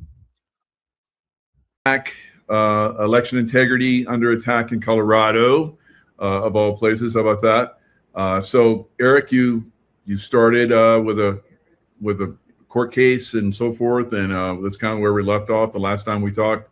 I met you in Las Vegas. It was great to meet you in Las Vegas. You're an amazing guy. You bought me a beer. I love it. I was looking to buy you a beer, but things got really fast there. So great time. Glad you're able to come on again. Wow, what a perfect time to come on after President Trump's speech last night. Our guy, huh? How about that? Yeah. It was a good night to watch, man, especially after this week, just sitting on my bed alone, and just listened to every word he said, and I hung on to it. Let me tell you. Very good. Yeah, very good. So your court case. Let's kind of get everybody up to speed. We talked last time. We gave everybody your background. Military, 18 years. You got out to be with your daughters. You started with a fire chief, and bring us up to speed. Yeah, I mean, I'll give you just a brief for the listeners in case they didn't hear me last time, but I was just a fire chief living in the mountains, raising 2 girls on my own. I'm a single dad, and a fire or an election was held at my fire station, and so I unlock the door, I go about doing my day. 911 still comes in, right? So I wasn't paying attention to the election, but over the course of the day, I heard a bunch of stuff. I got some complaints directly, from that, I took an oath, man, and I have been a patriot my entire life. It's in my fabric, and unfortunately, guys like us, we can't turn away. And so, when I heard what I heard, I investigated it, and that led me to going to this third-party company, obtaining security footage from the fire station that day, and sitting in the dark over the course of a few days, watching 40 hours of footage, and it was shocking what I found. It was blatant cheating. It was a whole scheme that played out. I had every bit of it on high definition footage. I took it to the DA's office. They opened a criminal investigation. I get fired from my job for cooperating as a fire chief. My income, my salary, my way of feeding my 2 daughters is taken away from me. And I stayed in the fight. Well, it turned out that the people under criminal investigation that carried all of this out hired a defense attorney who just happens to be the father of the chief deputy district attorney, and the criminal investigation goes away. So no accountability came from that. After spending over 150 grand, I sold my home. I didn't have a job, nothing. I hired an attorney, paid him all of the money from selling my home, I lose on summary judgment, that I didn't have First Amendment right. So this is where Justice for Holt came in, and when I came on, probably about 6 months ago now, I went pro se in the Tenth Circuit Court of Appeals, and we're fresh off the heels of that decision. And that decision was a travesty to our Constitution and Yeah. our way of life. And I really got what I can only describe as a "Who the hell do you think you are, dude?" That's what I got from a federal court, Mm. and it in their ruling, it quite literally says, "I enjoy no First Amendment protection." Wow. That's insane. Yeah. Because I did a J6. We had a J6. We called them the J6 grandmother, and I went to her trial. I supported her, and I went to her trial in D.C. And they're like the same thing. There's like we're not even going to talk about you. If we talk about First Amendment, we're going to shut it down. And I was like, what is going on here? And every time something would come up, they would like and then you get on like these phones with each other, so we couldn't hear them, and you hear this in a whole courtroom. They did that over and over and over and over and over again. It was insane. There is no justice right now. No, there isn't. It's I try to educate myself as best as I can, and I made a post on my Justice for Holt this morning because I talked to my legal team today, and we can go into that in a minute. But uh, I've been reading like this whole last week the Anti-Federalist Papers and the Federalist Papers from 1787, right? Wow. And you want to talk about just how amazing our forefathers were with their foresight, right? And both sides of the argument were right. And so Madison wrote about, the corruptible government, the smaller it is, the more easy it is to take over. Well, in my case, that's what happened, right? I was in a small locality. This is why he fought for federalization. But Brutus, on the anti-federalist side, said how dangerous the judiciary will be because it's based on opinions and sort of supreme to all other things. And they were fighting at the time for the Bill of Rights. And in his papers, he wrote that through the opinion of judges, they will whittle down our rights to nothing because they're unchecked. And man, 240 years later, are we not living in the middle of that? No kidding. Wow. And it's frustrating because you and I both, have served our country to the point where we could, lose our life at any time. As military, and of course as a firefighter. I mean, you go fight fires, save people in their homes and the country, whatever. And now we see all this stuff we've been fighting for at the expense potentially of our lives. Is we haven't been served. We've been trying to protect all our countrymen and women, and now we see that the enemies within, and just like you're talking about, they have gained so much power over us. It's insane. It is. And, so central to my case and why it became a First Amendment free speech fight was because basically, the Constitution's supposed to protect me as a whistleblower that said, hey, like, I didn't do anything wrong. Let's be honest here. Like, I came out and said there's corruption. I did my job well. I did everything I was supposed to do in life. Yeah. I think I have one failure to yield at a stop sign ticket in my entire life. That's how much trouble I've ever been in, right? So that's how I got into First Amendment, and we couldn't talk too much about election integrity, right? That was kept out of the court stuff. But what the court did is, in essence, they whittled down a 2-week cooperation with me investigating first, contacting law enforcement, cooperating for weeks and weeks with them, identifying people, all this stuff, to what they called an administrative task of a fire chief. And they pigeonholed it into that's what I was paid to do was administrative responsibilities. And therefore, under the case law and case precedents, no First Amendment. And anybody that's, I made a platform out of it. I've done well in the last year thanks to people like you with platforms that have had me on. But, like on my Facebook, Justice for Holt, I have like 50,000 followers. I literally publish the videos, the emails, the court filings, everything. Like I've hid behind nothing. And that's where I say I think that my speaking out maybe made them write this in a way that was, who do you think you are? How dare you stand up? Yeah, that's I think you're hitting it, and that's crazy. The way they think they can get away with this, because now we have President Trump is basically highlighting all of this, and you're at the forefront now. Somebody told you, they complained to you, you didn't even know. Like you said, you're going about your business, doing your thing, and people came and complained, and you just do your due diligence, and you look, and you're like, oh my God, they're right. There's this problem here. So what do the people of your town think about all this? Well, it's a mixed bag. So luckily, a lot of them are pretty staunch conservative people in that area. So through being on your show, Scott's with Straight Patriot Street Fighter. I've been on Nino. They've all a lot of them have seen it and like come forward. I mean, I get messages pretty regularly. Still, they're like, we had no idea, right? And that's what Madison talks about. Is Wow. if you want to seize a small government entity, you get 10 of your best friends and you just take it over. Most of the people are too busy to pay attention. Yeah. Wow.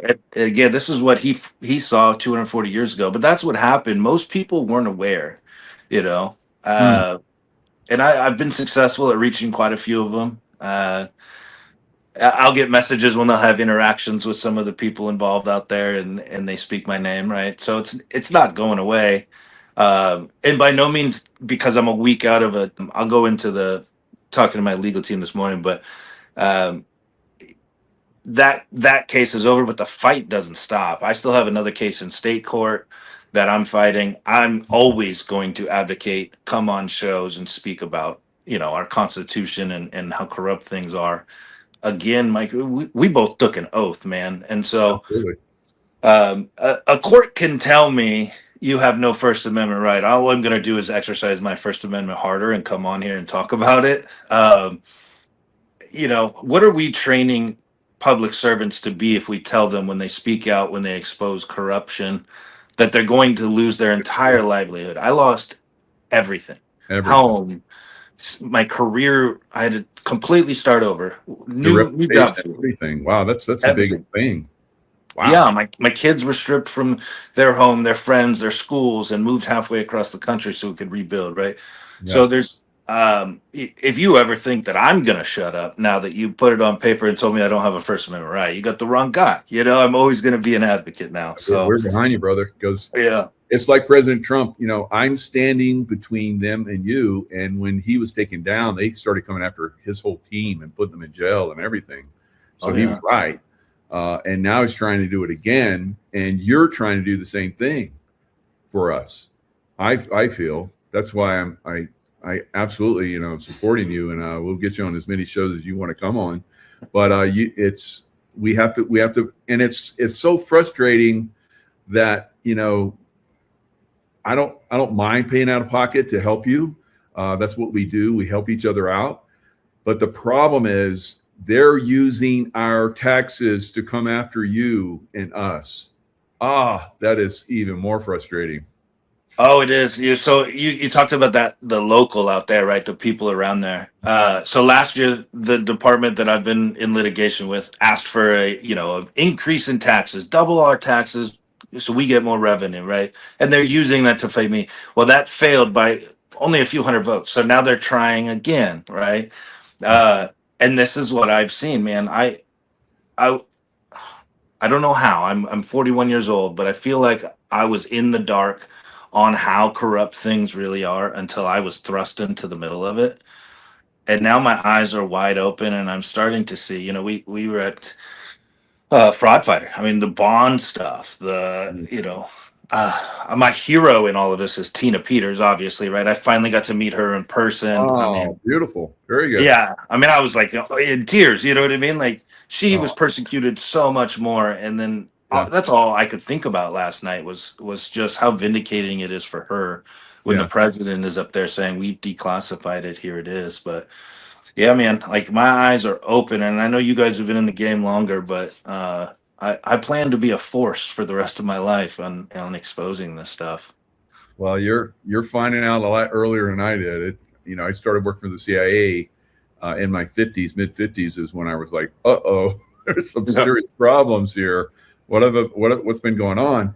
And then I started digging in, and when you're in the midst of it, or you get hit, because they basically push me out, and so I'm like, okay, and tried to kill me several times, and I'm like, okay, well, that's a little bit farther than I expected you guys to go, and now I'm after you. Yeah. There's been a lot of influencers that have ended up in the hospital over the last several weeks, and it's they're definitely coming after us. One of them, I think two of them actually, that people would be aware of, but I can't. They told me not to release their names. They thought they were going in for a day or two. They're in there like 6, 7, 8, 9 days, and they're like, "Well, we need to take some organs." I'm like, "Oh my God!" And they're like, "No, we're not going to do that." Yeah, that's one of the things. With the corruption is everywhere. It's crazy. It is. It's so deep, man. And that's why, rather than sit in anger about what happened to me, I'm trying to learn. Like that's again, I go back to like educate myself. Go back to our founding fathers. What did they talk about? How real is it? And man, yeah, I mean, it was written about. So, all right, let me be present in local politics here. Let me make what Madison talked about harder, right? Let me speak out. You can't take any more from me, man. Like you took it all. I got one life to live, and I'm not going to live that life being quiet. I'll tell you that. Well, you're fighting for your daughters too. If they can come after and take you down so easily, at some point it's going to affect everybody, and your daughters will be affected by it. That's one of the reasons why I fight. My kin, my children, and so forth. You have to like push the envelope, and that's fortunately we have a president that is allowing us to do that, and we're going to get down to business now. Now, when the people that replaced, I guess, or came into power through illegal action in your area, did they do anything? You're talking about taxes and so forth. Did they do anything like that? Or obviously they are trying to do taxes and steal taxes, because we know they do that thing. Yeah. They insert people. They don't get elected. They insert people as we're finding out, so that they can do illicit stuff. Have you seen illicit activity that's been going on in your county that you're from? I think it's pretty rampant. I mean, so it's funny because the school board in that same area had sort of a conservative uprising right as I moved into it, right? So they got taken over by conservatives, and you want to talk about exactly, like they're gonna sue them into the ground. They're gonna insert who they want, their handpicked people. Wow. But yeah, from local, like county commissioner seats, sheriffs, the DA involved in my case, he wasn't the son, but he was the son's boss, right? In the father-son duo that dismissed he's now running for state attorney general.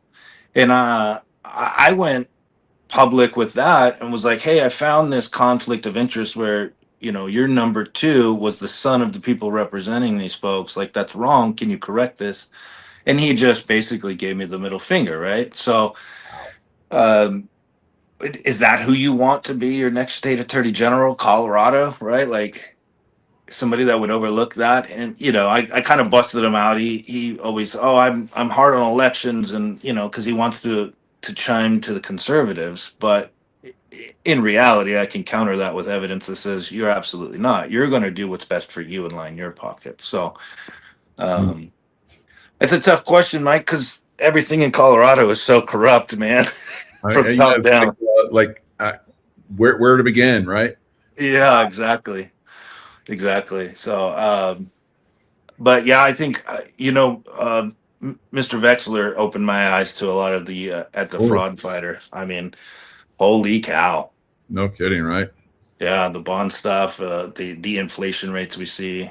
You put the big picture in front of people. You got the taxation going crazy, and they're tricking and manipulating all this. We really just don't have a voice left, and we got to fight real hard and be real loud to get it back. Right. I just put your wow. I just put your book in the link, and it's like it took like 3 pages or 3 of my chat when Oh, okay. to put it in there. It's a long one, but let's talk about your book a little bit. I'll bring it up on the screen. Tell us a little bit about your book. Awesome. Yeah, you kind of touched on it, man. So, who knows what happens to me, right? I have two girls in this world that I'm trying to teach to be patriots and be strong women as they move into adulthood. And throughout my story, my oldest has moved into adulthood. So I wanted to put something on paper for two reasons. One, to memorialize why I did what I did and the story, but I wrote it in a context too that it's deliberately to my children. And so if I'm gone tomorrow, my children can read the dedication that's to them and the lessons within it. And it's based around the three core things in the title: free speech, the retaliation, and the cost of integrity. And Mm. I know there's plenty out there, but I can define the cost of integrity down to the minute, down to the dollar, right? Because I lived this story. And I think even in it, even if nobody knows me, just some random way, they pick that up. They can see the corruption behind the veil, basically. Again, I I've lived my life in a very positive manner. Um, I've always served my country. I've always served my community, and if it can happen to me, it can happen to anybody. And then the second one was, I've been writing this book over the last year, waiting on the 10th Circuit decision because it was going to either end in the victory, right, or it was going to end in defeat. But I needed to hold the truths that are within that book. And so the day that I got the decision, and again, remember it says, Mr. Holt enjoys no First Amendment protections. I said, I'm going to show you First Amendment, and I hit publish, right? So it was a little bit of a protest there for, middle finger at these judges that wield this control. So I'm really proud of it. I'm not an academic. I'm a blue collar dude that came up through the fire service. I was faced with a unique situation, and I think I did what we would want every single citizen and patriot of this country to do, and to stand strong in that. So I really hope that people will pick it up, um, and find some value in it. I'm not going to become rich off it. I did some math. I think I'll need to sell about 84 million copies to break even. So uh, that's not really the goal. The cost of integrity is worth fighting for, man. I'm so much more blessed as a human being, as a man, as a father, than I was 3 years ago when I opened up security footage. So, Yeah. although I've lost everything, man, when you get down to it, it's worth it. My kids have seen this. I don't have to worry about them facing something hard and going, "Oh no, I wasn't taught this lesson." Yeah, and becoming a published author, you're right. It doesn't bring you riches very often for most of us, but Yeah. it does give you a lot of validity and talk. And you're going to get talking points and all kind of stuff from this book. It'll be a great thing for going forward to promote it and all that kind of stuff. So that's great. Now, as far as trying to get the money, because as you've talked about, you had to sell your house and you were destitute after selling your house and paying a lawyer. Now that Yeah. tell us about this lawyer that I've seen this in a lot of cases. Unfortunately, it seems like you're attracted one. They come up and we're going to help you and all that. And you're attracted perhaps. I don't want to get in trouble, but perhaps someone that's not of high integrity that is now suing you. Yeah. Well, there are some really good attorneys out there. I mean, Yeah, I met Peter I've got a Tickton. couple. Yeah. Yeah. I mean, there are some great ones. So this is not a blanket statement. This is my involvement. And I will shout out Mountain States Legal that has helped me in the appellate case. Phenomenal people, right? When you are in a desperate situation, so if you go back 3 years ago, I have just been fired. I got a mortgage due. I got mouths to feed. It was summer, so I needed to buy school clothes for the kids, and everything is stripped out from under me. I'm in desperation. I call a bunch of attorneys. You know, I meet with one, and all I can describe them as is in this particular case, not a blanket statement of attorneys, is he was a used car salesman.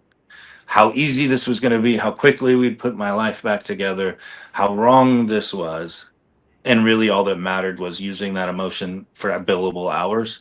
Um, and so I was trying to hold on to life. I was trying to keep my kids in their schools, around their friends, around where they had grown up. And I got an email that said, like, if you don't pay us, like, I think that at the time it was like 85,000. We're dropping you in the very center of this, where you're gonna do nothing, right? You're gonna just walk away with losing and know by the way you'll still owe us. And so it's literally the decision I had to do to sell my home. And I took the equity and I said, here in closing, like, here's all the money. Was given assurances that it would, all right, we'll see this through. We're going to get back on track. You're going to win. And then I lose in summary judgment. And turns out through the appellate court, like, It's like, you want to get that in writing. yeah, You're going to win. yeah, And if I don't, you're going to pay me back. right. Yeah, That's you the would. way that should work, really. It's one of the only professions, man, where you can just sort of take somebody's desperation and make a lot of money off it, I guess. Yeah. But Yep. um, it turns out, so like in my appeal decision, they were sort of hanging on, like, oh well, in the court record, we don't see a receipt for this USB drive that you bought, right? Well, I provided that to the attorney. Why didn't he include that in the case? So there's half the part of it is appellate rules or court rules that limit how many words you can and how many documents you can provide, and then they find the one thing that isn't in there and they grasp it. So I don't know that the receipt would have mattered. Maybe they'd have just found something else. But I will say I did a better job, confidently say I did a better job on my own learning pro se in the second highest court in the land than they did for the 150,000. So Wow. um, about 6 months ago, they filed a lawsuit on me, and so I am being sued for another $50,000 after selling every asset I had, and they're not backing off. I've asked them to just go away and just, like, I don't think that you did the value of this, and I don't really I want mean, to. maybe there's a countersuit that's here. Maybe you can get an attorney that would, stand up to that. It's like, yeah, you got a case here. That's what I've done, and they've gone after, a, a mortgage company that was wrongfully, suing me for flood insurance that I had, and I provided them that insurance, or that, the actual insurance, and they Yeah. still foreclosed on my condo, and then I got attorneys like, yeah, you got a good case here. We're gonna make some bank. They tried to delete all the files on my case. I was in Guam at the time. I was in the military, and I'm calling them at like 3 o'clock in the morning, and they would hang up on me, all kind of crazy stuff. So finally got an attorney. He's like, yeah, he was a good attorney, and it says, you got a case here. Yeah, we're gonna go after. So he found that they deleted all the files, but he knew that there was a backup. So Oh. he went and found a backup, and they're like, okay, what do you want? So, yeah, you would think there would be something like that for you at some point, somewhere. Yeah, there. I mean, I won't rule it out. You I got to will stick say, with it. I stuck with it. I was like, no, this is wrong. I wasn't going to stand. A lot of people just, oh well, walk away. Who am I? But I just kept coming at him. I'm a Navy SEAL. yeah. I'm not going to stop. These guys are going to pay, and they did. Yeah, I'm built the same. I'll say, I had there's just business decisions that have to get made. If I have the money sitting there, if the book does well or I get donations or some, by all means, like, that's what this goes to, is fighting these things. But at a certain point, there's just the reality of, like, I have sold every asset that I have. I've taken enough for my girls, in doing this, that, so if the means are available, absolutely. I mean, that's my nature, is to fight these things. So Yeah. I'm down for it. I gotta see. I just don't even know how ethically somebody can Yeah. take everything you own and then say, well, we still deserve more, even though we did a terrible job. But I think this guy needs a good suit, and have a lot of his money taken from him for what he's doing to you, and what he didn't do for you. if you can find somebody like that, because I only paid like I think $2,000 to this guy, and I got a lot of money, and he got a lot of money because he got half. I'm like, if you can do this, yeah, you're going to get half. That's fine with me because I don't have any other recourse. So that's. Well, hey, if there's any attorney out there, you can. Maybe somebody's listening right now. Maybe Dickton is listening. Is like, I'm gonna help him. Yeah. I mean, he's busy doing big stuff, but yeah, if there's an attorney out there, for sure, you can have half. That's fine by me. Heck yeah, heck yeah. Yeah, I take him, quarter million, whatever you want to play games. We're gonna go big on you, and we're gonna win because you're way out of line. And that's the way I feel. Now, speaking of way out of line, the people that basically went after you, this was kind of crazy the way these things happen.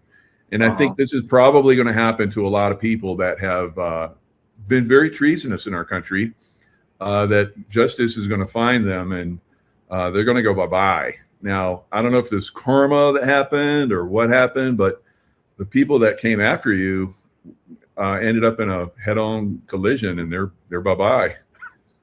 Yeah, it's a scary thing, and I will, let me preface this. It's uncomfortable to even talk about in Sure, some way, and I'm here to talk. And in your favor, you didn't want to talk about this. I'm kind of like pushing this out there because I think it's relevant, because it might not have been an accident.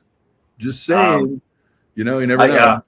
I want to leave that to the listeners and their personal beliefs, but exactly. I will say, as a matter of fact, what took place, the very people at the very center of, now, if you go to Justice for Holt, you watch the videos, the people at the heart of the election fraud, people that brought, they had such vitriol for me when they fired me. They rented a commercial popcorn machine and brought these commercial lemonade dispensers like they were throwing a party to try to embarrass me, right? So these are not people that I would have associated with or think are good people. But 3 years later, on the very day that I pressed publish the book, they're the main character is no longer on this planet, and the other one is in the hospital in ICU, and they were a married couple. So it was jarring to me to hear about, given the timing of that. And, I believe in the divine. I believe that exactly what my movement is called is Justice for Hope. Like, I think justice is something that I put in the hands of judges that weren't for judges to decide. And I think I've learned that this last week, that there's something behind that a little bit, more. And so mere mortals that wear black robes do not have the ultimate say, folks. Very good. Very good. Well said. And, in my business and in my former business, CIA, I know the games are played and there's timings for things. And some people don't like for you to disclose information or potentially disclose information.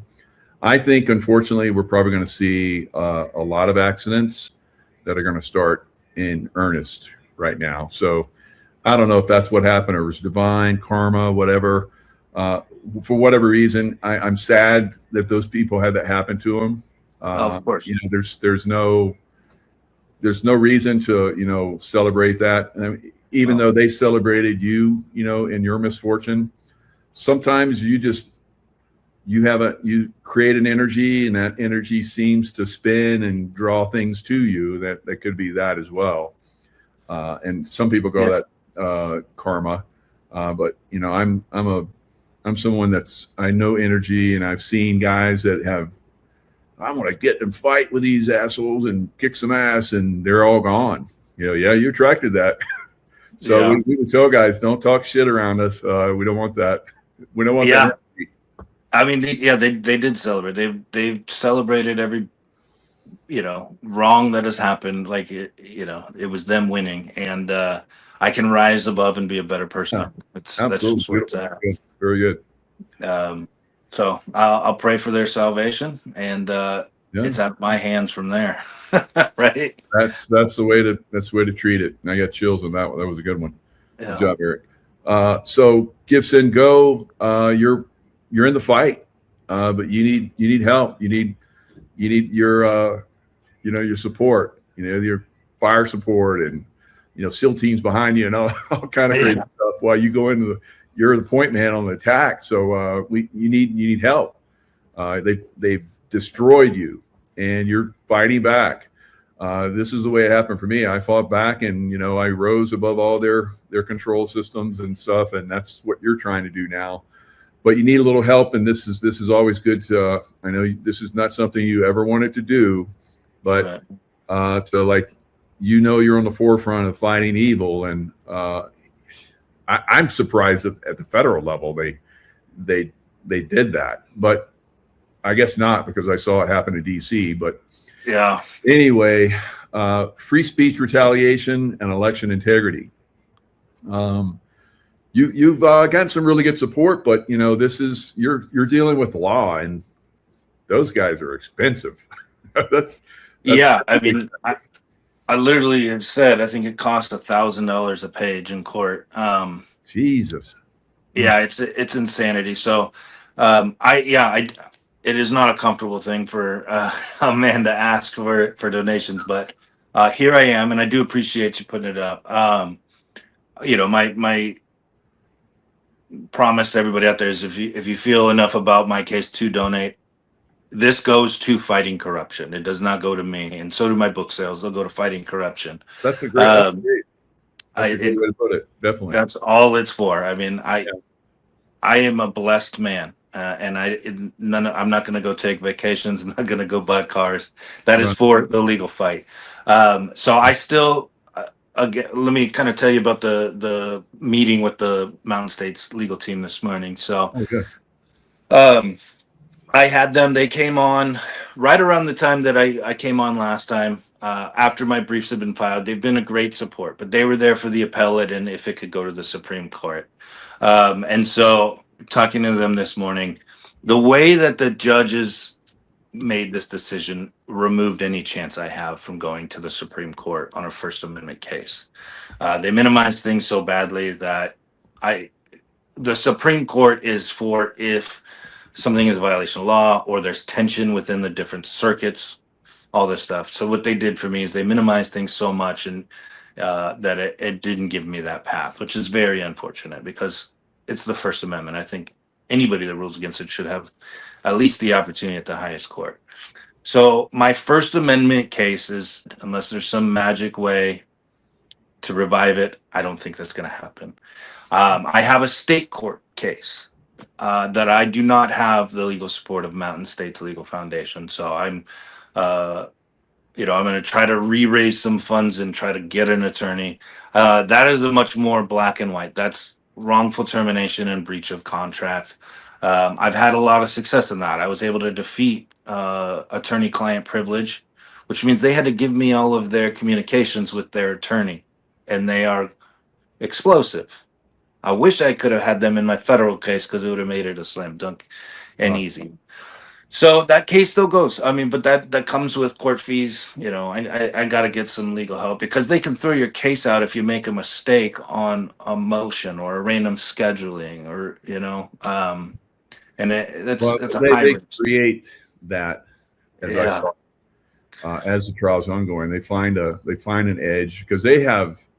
I mean, FBI was involved, and the Department of Justice was involved against this little grandma who had nothing, Right. And it was just from support from people like us, that kept her going.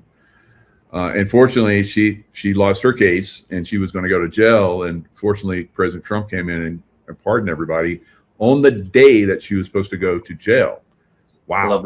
I love that man. I mean, more so every day it seems like, but it's crazy. We have Craig Lund in the house who's also going through similar problems, and we're we have to support all these people that are fighting for us, and trying to inform us and trying to do the right thing. It's good. We enjoy doing that.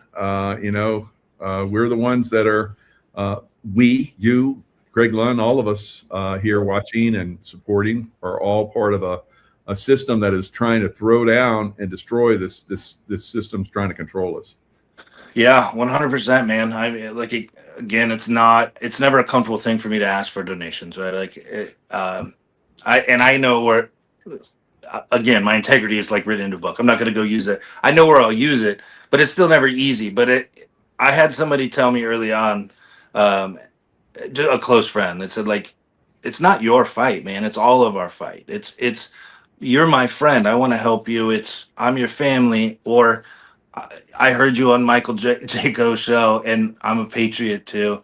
And Right. so right now it's my turn to ask. But over the last 3 years, every time I see a case similar to mine, I donate what I can to that, and that's the way that they can't defeat us. I mean, that's Yeah. what I've found is this community of patriots. They can't defeat us because we do support each other. And so, if I got $10 in my pocket and I see another patriot, I'm going to give them that $10. And that's not a pitch to get people to do it. It's just how we all live, and what I've come to appreciate about everybody out there, man.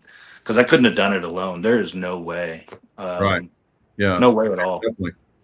No way. I mean, I got support. That's what kept me afloat and kept me going. I was destitute, and yeah. So we don't like to dwell on that. We just like to push forward and do the best we can, and we get support. That's great. But we're going to push forward somehow, some way. We're going to rise above all this. That's the way a lot of us are.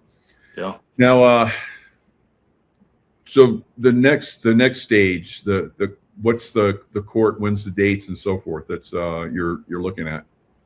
So my next in the state court, I'm trying to schedule right now what's called a Trinity hearing. I have to defeat their governmental immunity. So here's another hurdle, right? The legislature will make laws that make them immune to what they do. There's one path, which is We called talked about that in the willful fraud and fighter stuff. yeah, They build a wall around themselves, and it was supposed to be the opposite. yeah, The wall was supposed to be around us, not them. And yeah. they switched it on us.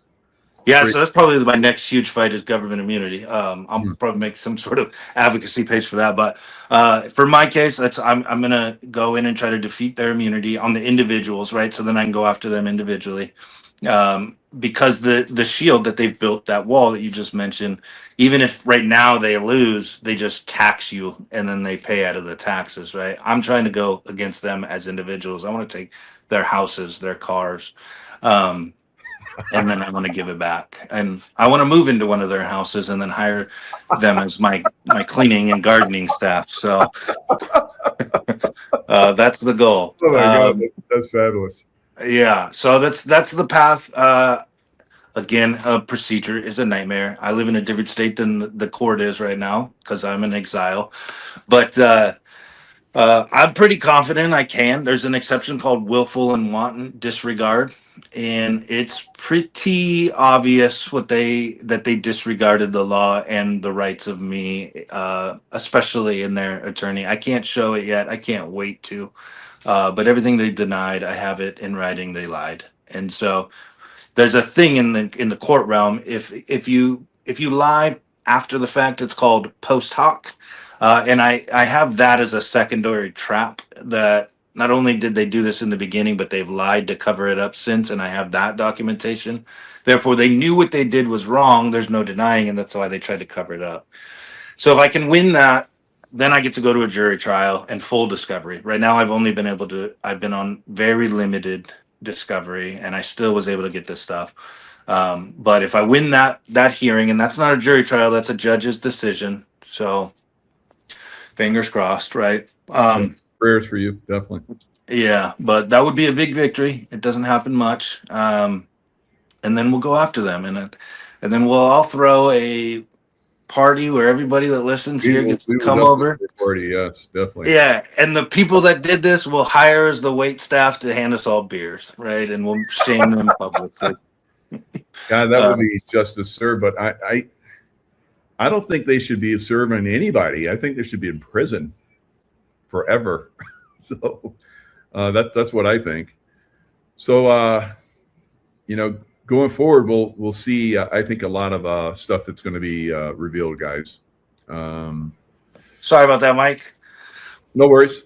Yeah, so we're going to see justice revealed. It's You got you know, me? yeah, I got you good. Okay. I got no audio on your side now, but Boy, I guess they don't like Eric Sharon. How about that? But regardless, we know that these guys are on their last leg. We have God on our side. God's with Eric. Although the internet, behemoths that we have out there that Craig Lund has told us about are and Craig's in the house. Thanks, Craig, for showing up and supporting. So we're all working together to extinguish this very corrupt group.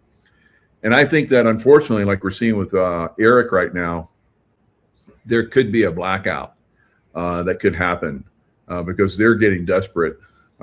They control the media.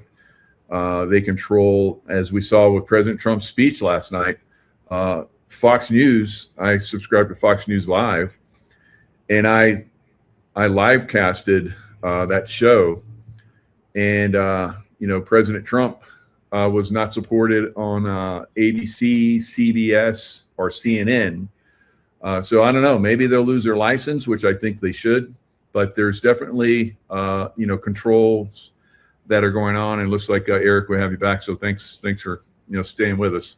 So. Sorry, yeah, I crashed. I started fritzing out, so I had to go out and come back in. So sorry about that. Very nice, very nice. All right. So any last words? I know you're going to pick up your daughter, like you talked about. So you only have a little limited time. So thanks so much for coming on. What a perfect time, like I said, right after President Trump's speech. You're going through the same situation that President Trump brought to the whole world's attention. That election integrity is something that we're going to have to focus on to a great extent, and we're going to get a lot of resistance from it. But you're in the fight. We're all in the fight with you, and Craig Lund and everybody else that's out there, trying to draw attention and take down this evil empire that's been controlling us. Absolutely, man. I will use final words, not for myself, but for everybody out there. Support each other. Stay in the fight. We are against ugly, ugly, evil actors out there. And if one of us falls off or one of us, loses our gusto, if you will, they win. So stay in the fight. Stay united. I love you all. Thank you all for the support. I can't wait to see you again in September, Mike. Yeah, definitely. Yeah. Amen to that. Yeah, we love you too, brother. And we're here behind you, supporting you. Stay in a fight. I know you will, because that's the way you are. You're a fighter. Been that way your whole life. Yeah. And we look forward to, at some point, you will have success, and that's going to be great, and we're going to celebrate that. And why not start celebrating it now, guys? Yeah. See that in your mind, and that has a very, very positive effect on the environment. So see him winning. I see him winning. I know he's going to win. So let's focus on that. So thanks a lot, Eric. The description in the description box, guys, are all the links to help support Eric. Buy his book. It'll make a difference. I'm going to buy it right after the show, and I threw some money at him, so you can see a nice donation. It's been a while since you got some donations, Eric. So hopefully people jump in again. Hopefully you get on some more shows, and people support you again. Thank you, brother. I appreciate it. And again, I appreciate everybody out there. Be safe. Be safe. Hello, Patriots. I'm at Restored Republic via AGCR updates compiled by Judy Byington. Early Wednesday morning, July 15th, 2026, as the Constitutional Republic went live. Trump's speech Thursday, July 16th, 9 p.m. Quote from President John F. Kennedy: "My fellow citizens of the world, ask not what America will do for you, but what together we can do for the freedom of man. And so, my fellow Americans, ask not what your country can do for you, ask what you can do for your country." Judy note: military intelligence has revealed that on Saturday, July 4th, at 23 hours 59 minutes 59 seconds, the cabal's U.S. corporation was officially dissolved. The new quantum financial system went live across the globe. Early morning, Wednesday, July 15, 2026. The NORAD tracking grid migrated onto the new quantum Starlink system. The quantum financial system of 209 countries had been activated. Nasara Jasara debt forgiveness went into effect across the globe. The world began a transition to Tesla-free energy. Maritime law and income tax died. Any media not anchored to ISO 20022 security was terminated at midnight. Why? It all went back to 1871 when the Satan-worshipping Rothschild banking cartel hijacked the Republic, creating the U.S. corporation as a shadow government to enslave humanity through debt. For 155 years, the U.S. corporation has ruled through fake currency, Federal Reserve notes backed by nothing, illegal taxation, IRS to foreign central banks, debt slavery, in debt of $200,000 plus as a citizen, admiralty law, not constitutional, Rothschild power structure, Illuminati control. Saturday, July 4th, 2026, Trump and military intelligence dissolved the U.S. corporation. The shadow government ended and the constitutional republic and common law was restored. The quantum financial system activated and gold-backed currency was deployed. Nasara Jasara was implemented as 209 nations joined the new system. A debt jubilee was declared and all fraudulent debts were canceled. Medbed technology was unlocked with free healing for all mankind. It was hard to soar like an eagle if you're surrounded by vultures. Trump knew that the military was the only way to fly. As commander-in-chief of the Worldwide Military Alliance, President Trump activated his wartime powers, deployed the U.S. military in a coalition of 300,000 troops worldwide to make mass arrests of treasonous global elite vultures. Be prepared for a worldwide emergency alert, blackouts and 10 days of communication darkness. On Wednesday, July 15, 2026, at exactly 3:14 a.m. Eastern Standard Time, a military-backed financial unit entered the central data hubs and permanently detached the fraudulent U.S. maritime law income tax system from the public infrastructure. This was enforcement of the Nasara Jasara global statutes and the cabal's loss of their debt collection power. Under the direct mandate of the quantum financial system, every home mortgage, auto loan, and credit card balance engineered through corrupt, fractional reserve banking was null and void. The ledger lines were resetting to absolute zero. The U.S. Federal Reserve note was now officially dead. The transition to the new asset-backed currencies, including the new gold-backed U.S. Treasury note, was already fully liquid on the back-end network nodes.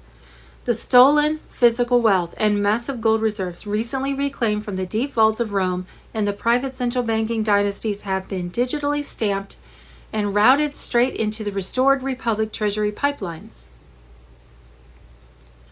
The unconstitutional U.S. income tax system was officially dead, replaced by a simple flat rate tax on brand new luxury items only, with absolute zero taxation on food, housing, or medical assets. Simultaneously, these secure QFS distribution protocols populated the back-end screens for Tier 4B so we could soon be notified to make currency exchange and Zim note exchange appointments. On that same Wednesday, July 15, 2026, at exactly 15:44 a.m., EST, a joint task force of Alliance White Hats, permanently overrode the primary server matrix of the old NORAD tracking grid, which caused deep state operators to lose their clearance codes as the entire orbital surveillance network migrated onto the secure quantum Starlink system.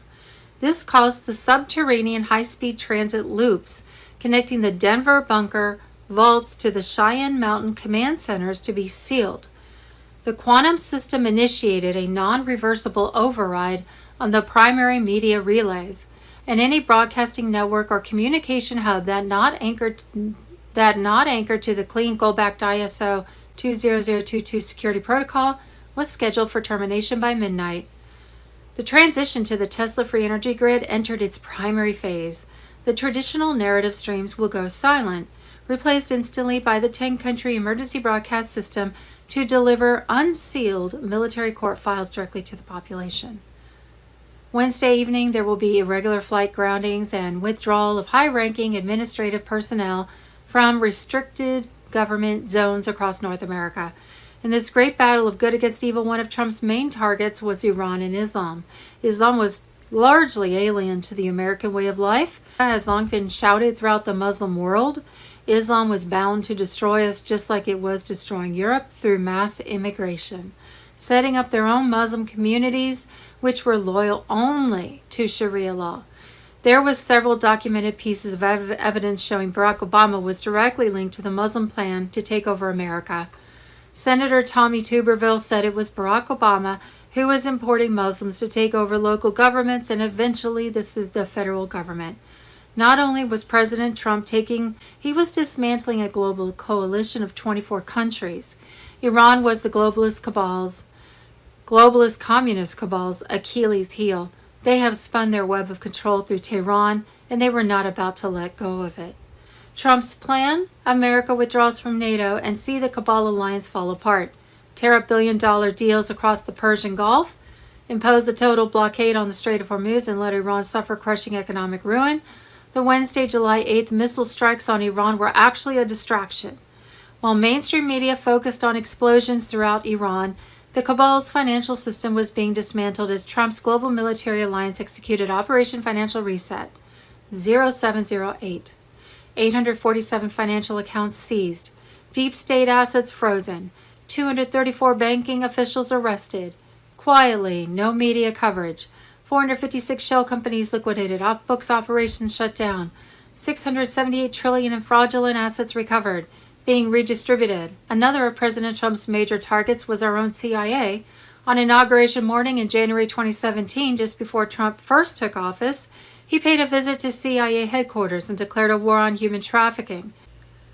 Project Bluebird, Project Bluebeam, Project Evergreen, Project Artichoke, MK Ultra, MK Naomi, MK Often, MK Search, Project Monarch, Operation Chaos, Operation Mockingbird, Operation Paperclip, Operation Northwoods, Operation Ranch Hand, Operation Popeye, Doomsday Project, Operation Project Seal, Operation Stargate, Operation High Jump, Project Rainbow, Project Woodpecker, Project Stargate, Operation Cloverleaf, Operation Fishbowl, Project Blue Book, Project Coast. The Illuminati Deep State Cabal have used these CIA programs to control the people. Those involved at the top, including the Rothschild control of world economics through the central banking system and the Rockefellers' infiltrating of mind control into our society through musical harmonic frequencies, changing our history by editing and controlling what was published in books used in the education system and funding universities to influence what was taught. The Rothschilds, Rockefellers, Albert Pike, Adam Weishaupt, and satanic organizations. Well, we thought we knew, but didn't really know, and now are supposed to know, but don't have a clue. With clones, doubles, made-up movies, Hollywood style, and Trump's military alliance throwing more popcorn at us, it gets so confusing. Tuesday, July 14, 2026, there are several documented pieces of evidence showing Barack Obama is directly linked to the Muslim plan to take over America. Even Senator Tommy Tuberville said it was Barack Obama who was importing Muslims to take over local governments and eventually the federal government.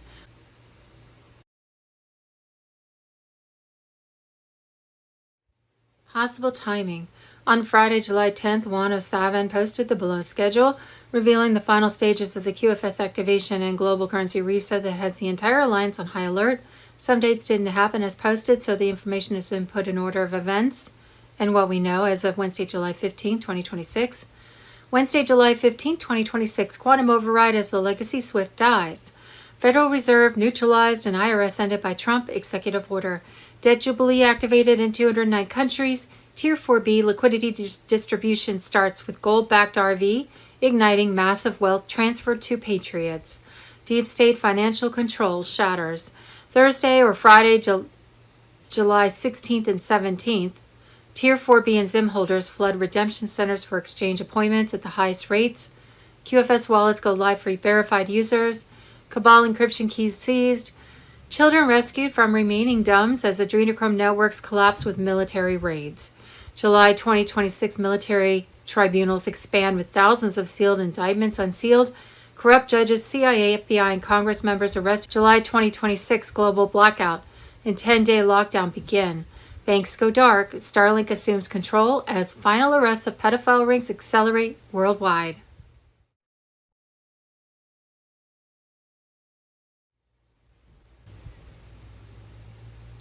Wednesday, July 15th. Breaking economic news. Kevin Warsh revolutionizes the Fed, weaponizing interest rates and bond holdings to crush inflation for the American people. Wednesday, July 15th. Explosive report. Operation ISO 20022 is active. The global financial system has been breached from within. Wednesday, July 15th. Explosive bombshell. Treasury Secretary Scott Bessent confirms $1 trillion in gold at Fort Knox. The gold is still there. Wednesday, July 15th, breaking economic news. Kevin Warsh revolutionizes the Fed, weaponizing interest rates and bond holdings to crush inflation for the American people. Wednesday, July 15th, the U.S. corporation is dead. Nisar Jassar is alive. The quantum financial system is alive. Commander-in-Chief is Trump. The Republic is restored. This is not a drill. July 4th, 2026, 11:59 p.m. UTC. The old system was done, and so the new system was born. The journey of classifieds.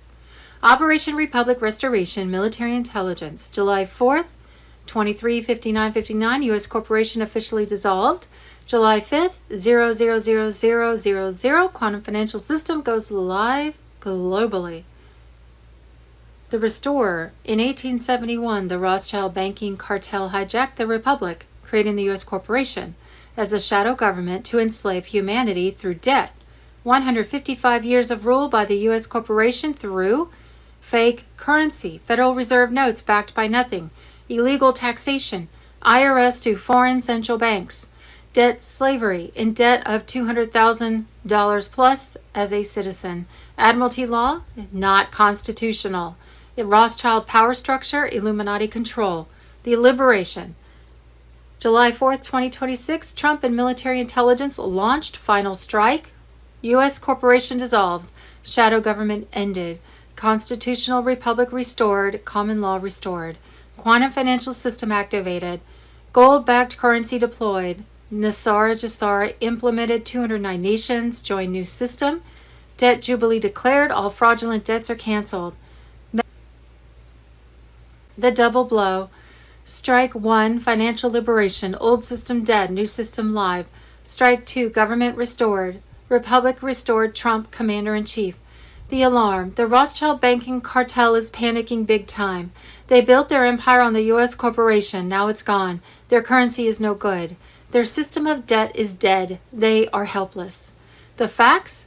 You were born in slavery. They told you it was natural. They told you you'd have to work your whole life to pay off debts you never made. The Republic is alive again. The QFS is alive. Medbeds are on the way. The debt is written off. The truth comes out.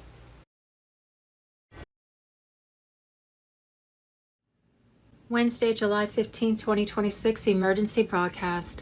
The global revenue code is just capsized. The IRS processing mainframes in Austin and Fresno have just gone completely cold. While the corporate mainstream channels are desperately scrambling to write a cover story about a temporary federal network glitch, a massive insider shift just took place behind the closed doors of the global banking pipelines. At exactly 3:14 a.m. Eastern Standard Time, a military-backed financial unit entered the central data hubs and permanently detached the fraudulent maritime income tax system from the public infrastructure. This isn't a regulatory policy change. It is the official, non-reversible enforcement of the Nisar Jassar global statutes. The old elite handlers are in a state of absolute unedited panic because their multi-generational debt collection engine has just lost its power supply. The entire greenback Federal Reserve note has been legally, and the master database holding your synthetic credit debt is being completely wiped from the core servers as you read this. Under the direct mandate of the quantum financial system, every home mortgage, auto loan, and credit card balance engineered through the corrupt fractional reserve banking is being declared null and void. The ledger lines are resetting to absolute zero. The transition to the new asset-backed currencies is already fully liquid on the back end network nodes.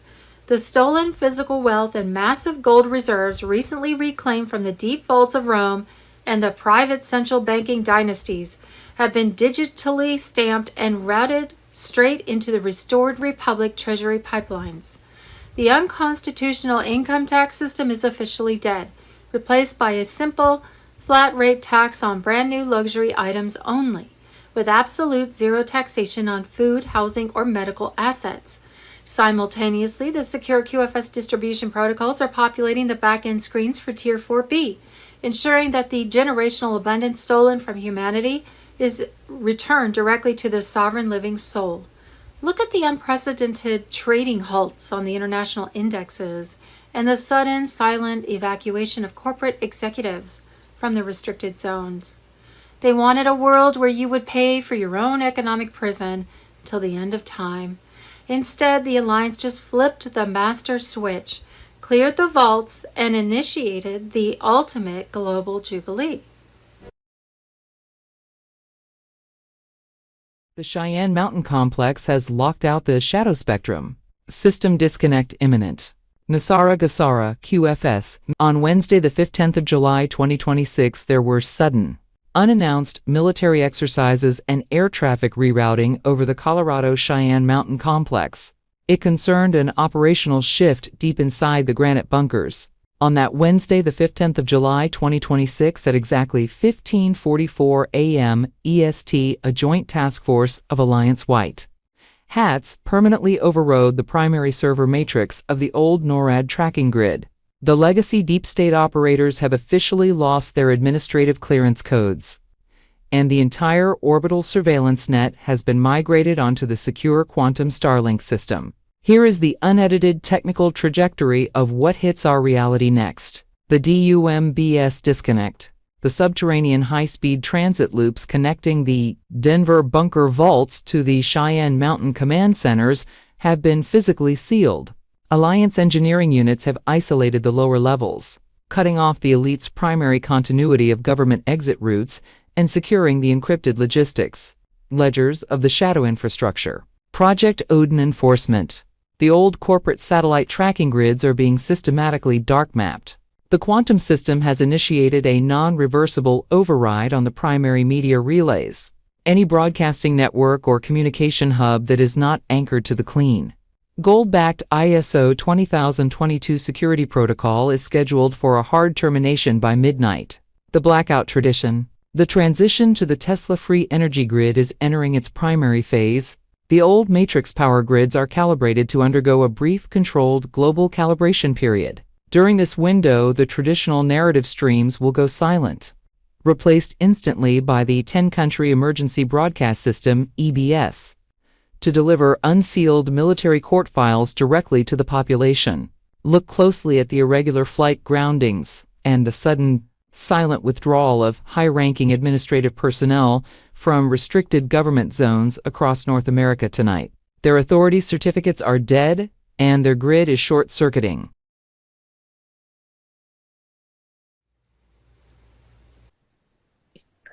It is, and this is all part of the movie. And the movie is to wake people up. It's very interesting. Cuba's losing power.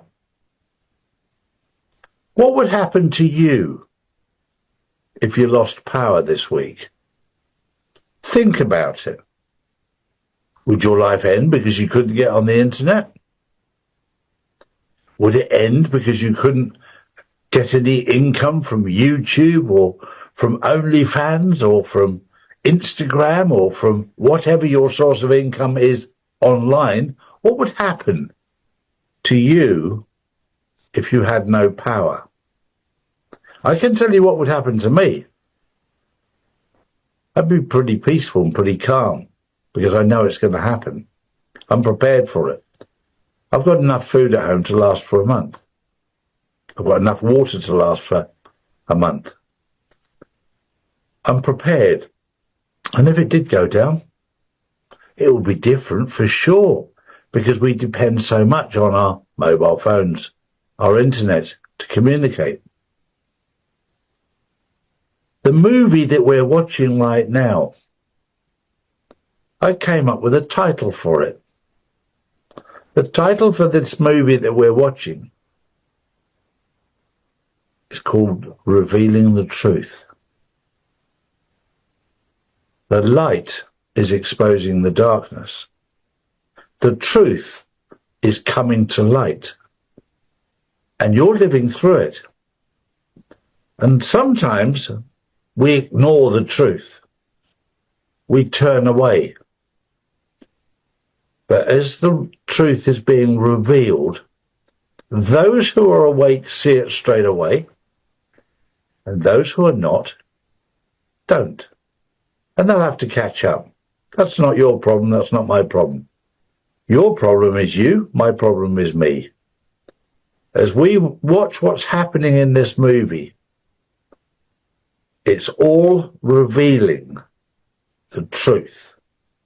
Drew. Next up, Japan has taken a major step towards crypto regulation, approving legislation that will classify digital assets as financial products under its financial laws. The move is drawing comparisons to the US Clarity Act, as governments around the world race to establish clear rules for digital assets. Supporters say the changes could boost institutional adoption, strengthen investor protections, and further integrate crypto into the global financial system.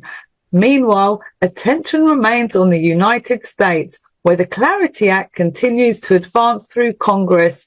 Some industry observers expect further progress in the coming weeks. It's happening. It's happening. Just remember what I've said earlier. This is a movie. It's scripted. Everything is scripted. Everything is done. We passed the critical point back in June of 2021, 22. I'm pretty sure it was June 21. I said June 22 the other day. But we passed the critical point in reality in June 2021, 5 years ago. We're now watching the movie play out, so you don't need to live in fear because it's already happened. It's already done. Everything is done. And yes, the Clarity Act is all part of that. We'll see that pass through. But what's happening in Japan is everybody is coming into line. It's leveling the playing field. We won't live in a world any longer where one superpower rules the world. Because if you look back in history, you don't have to go back too far to see that the United Kingdom, England, Great Britain used to control the world. And what did it do when it took control? It stole from everybody. They gave it a lovely title. They called it the Commonwealth. America then became the superpower and stole from everybody. You only have to look at Africa, the Middle East. Most people are completely oblivious to the simple fact that ever since the Iraq War, every piece of oil taken out of Iraq, the money went to America. They could turn around and say, yeah, that's the price that you pay for us protecting you. What protecting? From weapons of mass destruction that didn't exist? They come out with lie after lie after lie to get their own way. And this is all happening in plain sight. My final story is there's going to be a big announcement today from Donald Trump. Wait and see what he's got to say. He's going to expose the election fraud, and it's perfect timing to come out in time for the midterms in November. This is a very interesting part of the movie. Don't fall asleep. Wednesday, July 15th, Brandon Gill says the Islam is a threat to America. It's going to destroy the United States. White Hats on Telegram. Islam certainly did not come into the United States on the Mayflower. Why are we seeing terrorist attacks from radical Islam within our own borders? Where did this come from? Islam is largely alien to American history. It's something that we deliberately imported as a matter of immigration policy into our country. And it's going to destroy us, just like it's destroying Europe right now. I'd like to remind everyone there are several documented pieces of evidence showing Barack Obama is directly linked to the Muslim plan to take over America. Even Senator Tommy Tuberville said it was Barack Obama who was importing Muslims to take over local governments and eventually the federal government. The only answer is mass deportations, while we still can.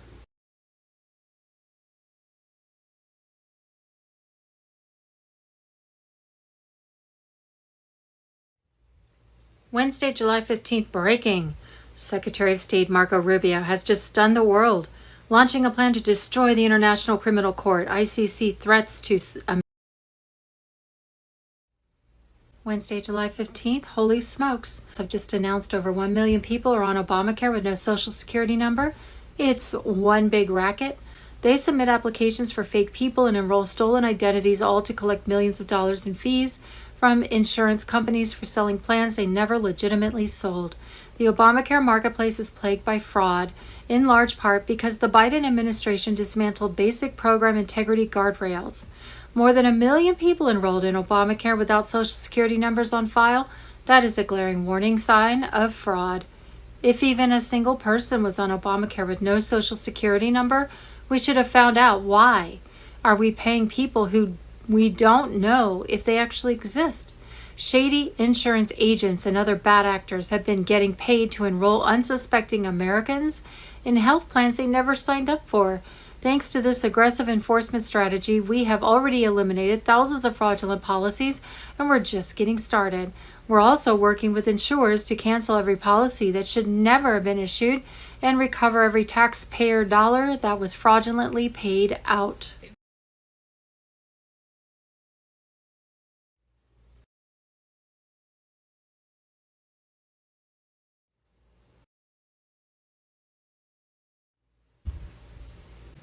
The White House has turned yellow, meaning the golden age has begun. Prepare with food, cash, and essentials for rolling blackouts, travel restrictions, emergency lockdowns, 10 days of communication darkness. The future does not belong to globalists. The future belongs to patriots. President Donald Trump. Judy note, of the 460 federal judges recently arrested by Trump's global military alliance, 47 were charged with coordinating intelligence with China, Iran, or Russia. 89 were charged with protecting drug cartel networks, blocking prosecutions. 156 were charged with blocking election fraud investigations, and 168 were charged with coordinating with deep state operatives and blocking military investigations. Patriots, we have serious problems that Trump and the global military alliance were in the midst of solving. Tuesday, July 14th, prepare for Phase 1 blackout. Rolling blackouts all across the world happening now. Travel restrictions, emergency lockdowns, virtual ID to enter businesses. Tonight will be biblical. Soon every cell phone on the planet will be hit with 7 trumpet sounds transmitted from the Starlink satellites, bypassing the elite-controlled media channels. The alliance has spent years preparing for this announcement, quietly building a network of satellites and secure communication lines. Over it, President Trump will give 7 messages to the world about a new era of freedom about to begin. Early Tuesday morning, July 14, 2026, the Pentagon insider on Telegram published that the final hours of your old life are ticking away. When tomorrow comes, the game is over. The suffering ends, the deception crumbles. You will remember this moment forever. The old system is collapsing. Nothing can stop it now. Your life, your reality, everything you thought was permanent was just an illusion. The chains are breaking, the lies are dissolving, the new world is emerging before your eyes. Biblical, historical, divine. Where we go one, we go all. Actor Jim Caviezel exposed the pedophilic and depraved elite that destroys children. They keep them in the darkest places. We have to get them out of there. There will be no mercy for them. Epstein's Island is not the only one in the world. Listen to me. We have to love our children more than we fear evil. Kronos, Dagda, Zervin, Ta, Phoenician, Canaanite, and the more modern Jewish, Muslim, Freemason, Jesuit, Black nobility, and Catholic religions. Long ago, Luciferian billionaire David Rockefeller stated that controlling the world population growth was the elite's top agenda. He believed he and his rich Illuminati blood cult buddies had the right to mass murder most of the population to have the planet to themselves. Well, we thought we knew, but didn't really know. And now we're supposed to know, but don't have a clue. With clones, doubles, made-up movies, Hollywood style, and Trump's military alliance throwing more popcorn at us, it gets so confusing. Tuesday, July 14th, 2026. Obama greenlit the operation. The mainstream media gaslit America, and Brennan's CIA did the dirty work, along with the NSA and FBI. An American coup d'etat was executed against President Donald Trump. Joe Biden was not Joe Biden. In December 2020, Biden was said to have faced a military tribunal and hanged for crimes against humanity, mainly for his role in blackmailing with and money laundering of U.S. taxpayer dollars, Ukraine property. He was suspected to have been played by actors and clones ever since, all covered up by Obama and the Democrat Party, who were the ones who really ran his presidency. The 2020 election was rigged and has been ruled invalid. Trump was believed to have won by an over 80% majority, as verified by a military count of election votes on watermarked ballots during the November election. All federal and state officials' positions were null and void, as well as any legislation they passed. Many counts of election fraud in various states have been verified since. Dominion machines used in many states were rigged and run by a CIA office in Germany. The Democratic Party was discovered to have worked with the Chinese Communist Party, 65 foreign countries, including Venezuela, to take control over U.S. voting infrastructure in at least 28 states, attacking 7 key states and over 600 county polling locations to swing the 2020 election to Biden. The CCP leveraged financial, non-governmental, and foreign allies to acquire influence. Electronic voting machines were compromised, and millions of invalid ballots were used in the election. Possible timing. Tuesday, July 14th, prepare for Phase 1 blackout, nationwide cyber blackout triggered by the cabal. Media, radio, networks, phone communications could be shut down simultaneously. Rolling blackouts all across the world happening now. Travel restrictions, emergency lockdowns, virtual ID to enter businesses. Tonight will be biblical. Wednesday, July 15th, martial law declared. Black Hawk helicopters conduct Capitol storm drills in Washington, D.C., signaling full readiness for martial law enforcement. At the same time, global activation sequence begins. BRICS Alliance goes live alongside Nassar Jassar implementation and full rollout of the quantum financial system. Thursday, July 16th, President Trump to address the nation and expose the fraudulent 2020 election, which invalidated the Biden administration, all of Congress, and any legislation that they passed. The UBS timeline, Phase 1, July 2026. Military secures networks, Trump takes control. Phase 2, August 2026. Test broadcasts begin, public prepared. Phase 3, September 2026, the Great Broadcast, Truth Emerges, Crime Exposed. Phase 4, October 2026, the new era begins, humanity liberated. Global currency reset. Thursday, June 25th, Bruce, the big call. The military has shut down communication with Bruce's sources. The Global Military Alliance mass arrests in 21 cities should be wrapped up by noon Wednesday, July 15th, 2026. A source said that it looked good for Tier 4B to be notified to set exchange appointments. Wednesday, Thursday, or Friday, 15th, 16th, 17th of July, 2026. Redemption centers active right now in the U.S. Los Angeles, Chicago, Houston, Phoenix, New York City, Philadelphia, Seattle, and we're about to go active in Texas. What lies ahead, Web3 ISO 20022 on Telegram, what's about to unfold is not chaos. It's not collapse. It's a carefully coordinated global reset under military command, a transition decades in the making. Temporary blackouts, communication cuts, and power disruption, not a breakdown. Every move has been accounted for, every second calculated. The quantum financial system, QFS, is already live. Once the blackout begins, it will override all corrupt financial systems, securing your identity, assets, and data through biometric encryption. Your bank accounts will be safe, your information protected, fraud-proof, tamper-proof, immutable. During the 10 days of darkness, all mainstream media and social platforms will go dark. There will be only one secure broadcast channel, operated by the U.S. Space Force and allied military units, delivering uncensored truth directly to the world. What you'll see will shake humanity. Confessions from those you were told to trust, tribunal footage exposing global crimes, proof of suppressed technology, stolen history, and systemic control. You will learn the truth about the deep state, about how entire nations were enslaved in plain sight, and why this moment is the storm we've been warned about. A new era of communication is also coming. The quantum communication system, QCS, will replace the surveillance-based internet. Every individual will receive a private, untraceable ID connected to the quantum grid. No more spying, censorship, or data manipulation. Military and National Guard units will be deployed globally. You may see curfews or road closures. This is not martial law, it is strategic containment to ensure peace and protect the public. Everything is temporary, everything has purpose. Remain calm, stay grounded, help your neighbors. This is not the end, this is the beginning of true liberation. The illusion is collapsing, the old world is dying, and what rises next will be built on truth, justice, and sovereignty. Trust the mission. Pentagon Military Intelligence, CONFIRMS. The emergency broadcast system activation is imminent. Trump administration has full control. The deep state cannot stop what's coming. The moment has arrived. Military intelligence intercepts confirm the timeline is accelerating. The emergency broadcast system will activate within weeks.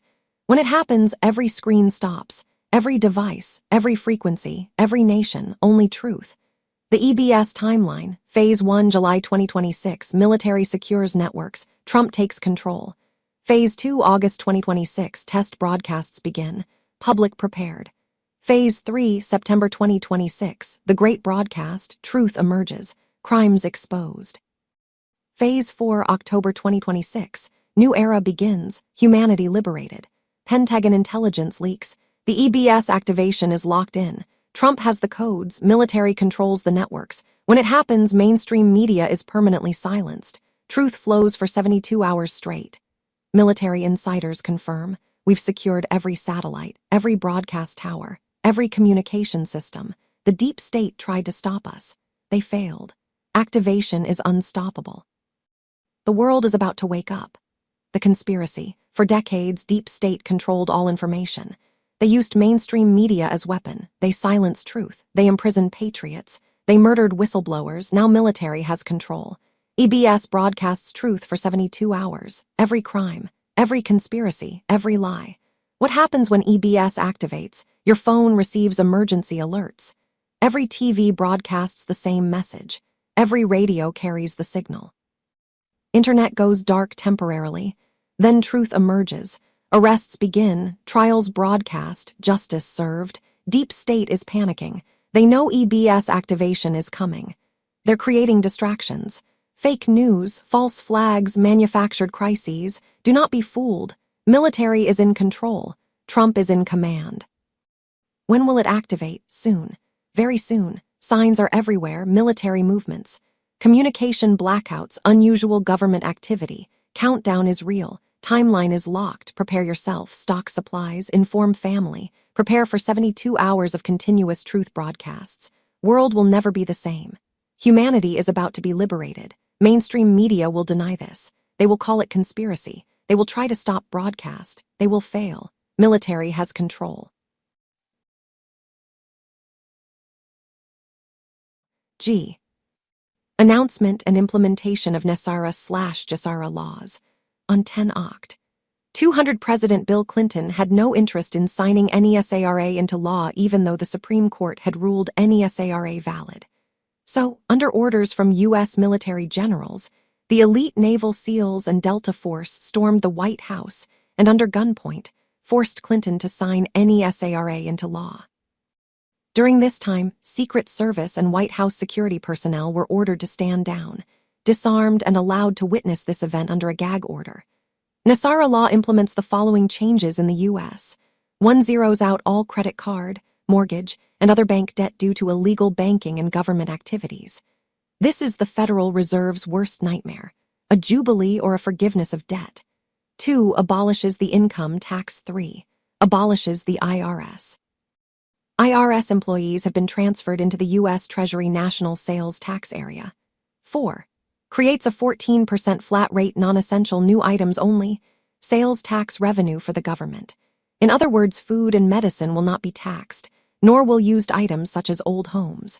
5. Increases benefits to senior citizens. 6. Returns constitutional law to all courts and legal matters. 7. Reinstates the original title of nobility amendment. Hundreds of thousands of Americans under the control of foreign powers will lose their citizenship, be deported to other countries, and barred from re-entry for the remainder of their life. Millions of people will discover that their college degrees are now worthless paper. 8. Establishes new presidential and congressional elections within 120 days after NESARA's announcement. The interim government will cancel all national emergencies and return us back to constitutional law. 9. Monitors elections and prevents illegal election activities of special interest groups. 10. Creates a new U.S. Treasury, rainbow currency, backed by gold, silver, and platinum precious metals, ending the bankruptcy of the United States initiated by Franklin Roosevelt in 1933. 11.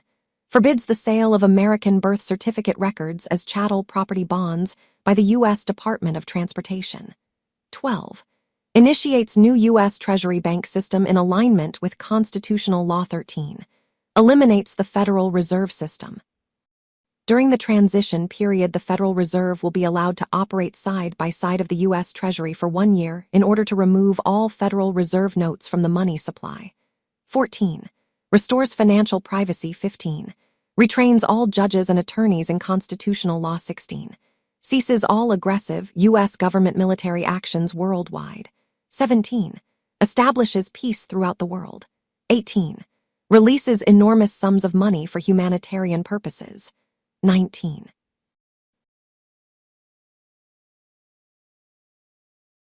Your birth certificate is where it all begins. This is where much of the corruption begins. The moment you sign your BC, it is maritime law. You are actually signing a form that classifies you become a commodity of the system, and honestly, you Google it, you research it, and you probably have to be fair, like I said, but it's true. You become In a sense, they seize all the assets and go into what they call a trust fund, and then you have 6 years to declare yourself alive. Declare yourself still here, and then you can regain your sovereignty. But we didn't know that.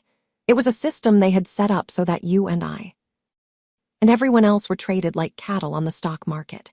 So each of us has a trust fund. And depending on how old you are, it depends on how much money is there. So if you're over 50 or something, you've got millions in there because that's how long we've been traded for. And this is another thing that is also crazy. That's why the mortgage system is absolutely ruined. So when you go for a mortgage, you basically sign the papers and they always tell you, come back in 3 days and we'll have the money. They then take that money out of their trust fund to pay for the house. So that comes out of your trust fund in your name, which has been growing since you were born. They then charge you interest on your money, but they don't care about the monetary side. They want the house. So if you miss a payment, they'll miss out immediately because they can repossess your house. For them, the house is a commodity, an asset.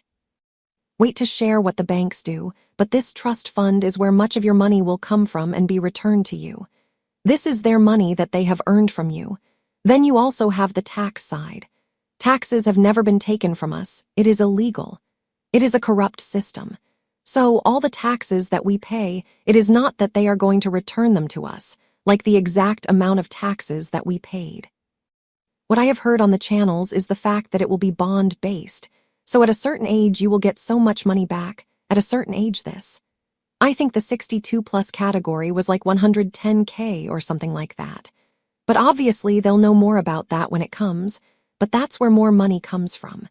This is money that was ours, that should be ours, that we should have been living with to create a better life. Instead, they have put us in this corrupt system where they have been fighting and they are taking all of our money and keeping it for themselves. For themselves. Many people ask where this abundance comes from. Remember that the 1% controlled 99% of the wealth that now comes back to us to live a completely different life. They will give us what is owed to us.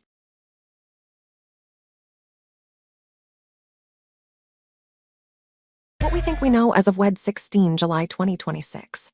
Moan. Marco Rubio has rejected the jurisdiction of the International Criminal Court, ICC, over American citizens. This meant that America was rejecting international law and thus any form of global governance. Mon. 13 July 2026, corrupt Supreme Court Chief Justice John Roberts exposed. John Roberts, wife Jane made $10,323,842.70 in commissions from big law firms arguing cases before his Supreme Court. Roberts listed it as salary to hide it. He never recused from 500-plus cases when he had a huge financial and family conflict of interest. A formal disbarment complaint was filed April 2026. This guy saved Obamacare and sold out conservatives for years.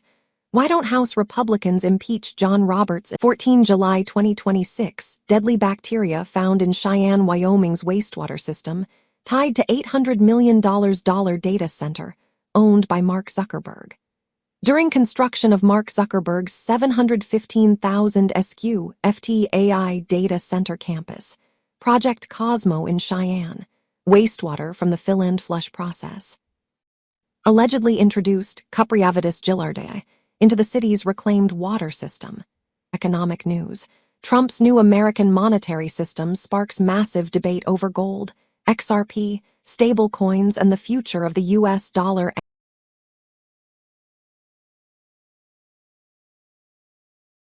9 July 2026. Deep State's desperation exposed. They tried to kill President Trump while in flight. The Deep State cowardly launched a cyber strike from Langley, Virginia, as Trump left Turkey July 9, 2026, in the brand new Boeing 747-8, donated by Qatar, his future Air Force One. They attacked the electronic controls of the plane, but Trump, always 10 steps ahead, switched at the last second to the older Air Force One. What the fake news called a routine security precaution was really a clever trap. It was the beginning of the Great Purification, interception of encrypted comms, scurrying traitors, NYT reporters hit with emergency subpoenas for having obits and air disaster stories written up and ready to go. They were waiting for the smash. They failed. Once. Again. Trump just blew up the whole rat hole. The storm has arrived. Justice is on its way.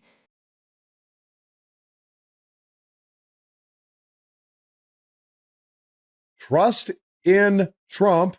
We're getting more information. More information is coming out about what can we expect at this Thursday meeting.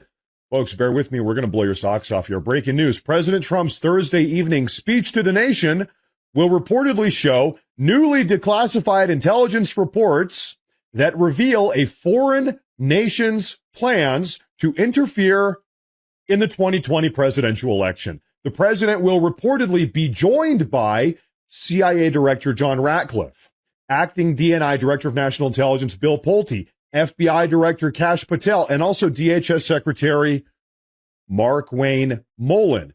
Even more information coming out. President Trump is planning to announce that not one but two Georgia senators, both of them, John Ossoff and Raphael Warnock, both of whom are Democrats, are illegitimate because of fraud and interference. A well-placed source in the state of Georgia tells us. The announcement will be coming very soon, perhaps even this Thursday. What's more, we got another update here. The White House tells us that President Trump's speech on Thursday will not exclusively focus on the Georgia 2020 elections. Georgia Republican sources add that to us, they were notified of the speech and upcoming reports' initial Georgia election focus in advance. So Georgia state Republicans have been told by the White House that they are going to be talking about all this stuff on Thursday, but that there's going to be more to it than that. We also have this report. New. Trump's Thursday speech is slated to address newly declassified intelligence reports that the White House asserts reveal plans by foreign nations to interfere in the 2020 election, according to two White House officials granted anonymity to discuss internal plans. Now, ladies and gentlemen, this is where we're going to get to my big spiel. Now that we've got everything out here on the table, now that we kind of have an idea loosely, Georgia 2020 election interference, fraudulent 2020 election. Okay, now that we've gotten everything out here on the table, I have up here an image of a man named Nicolas Maduro. He was apprehended back in January of 2026. Now, as you might remember, it was back in January of 2026 that President Trump ordered the apprehension of Venezuelan dictator Nicolas Maduro. And keep in mind, something very important to remember here. President Trump could have very easily blown this guy up. Dropping a bomb right on top of his head would have been child's play. Frankly, we could have done it very easily. President Trump could have done it very easily. And honestly, he probably would have deserved it.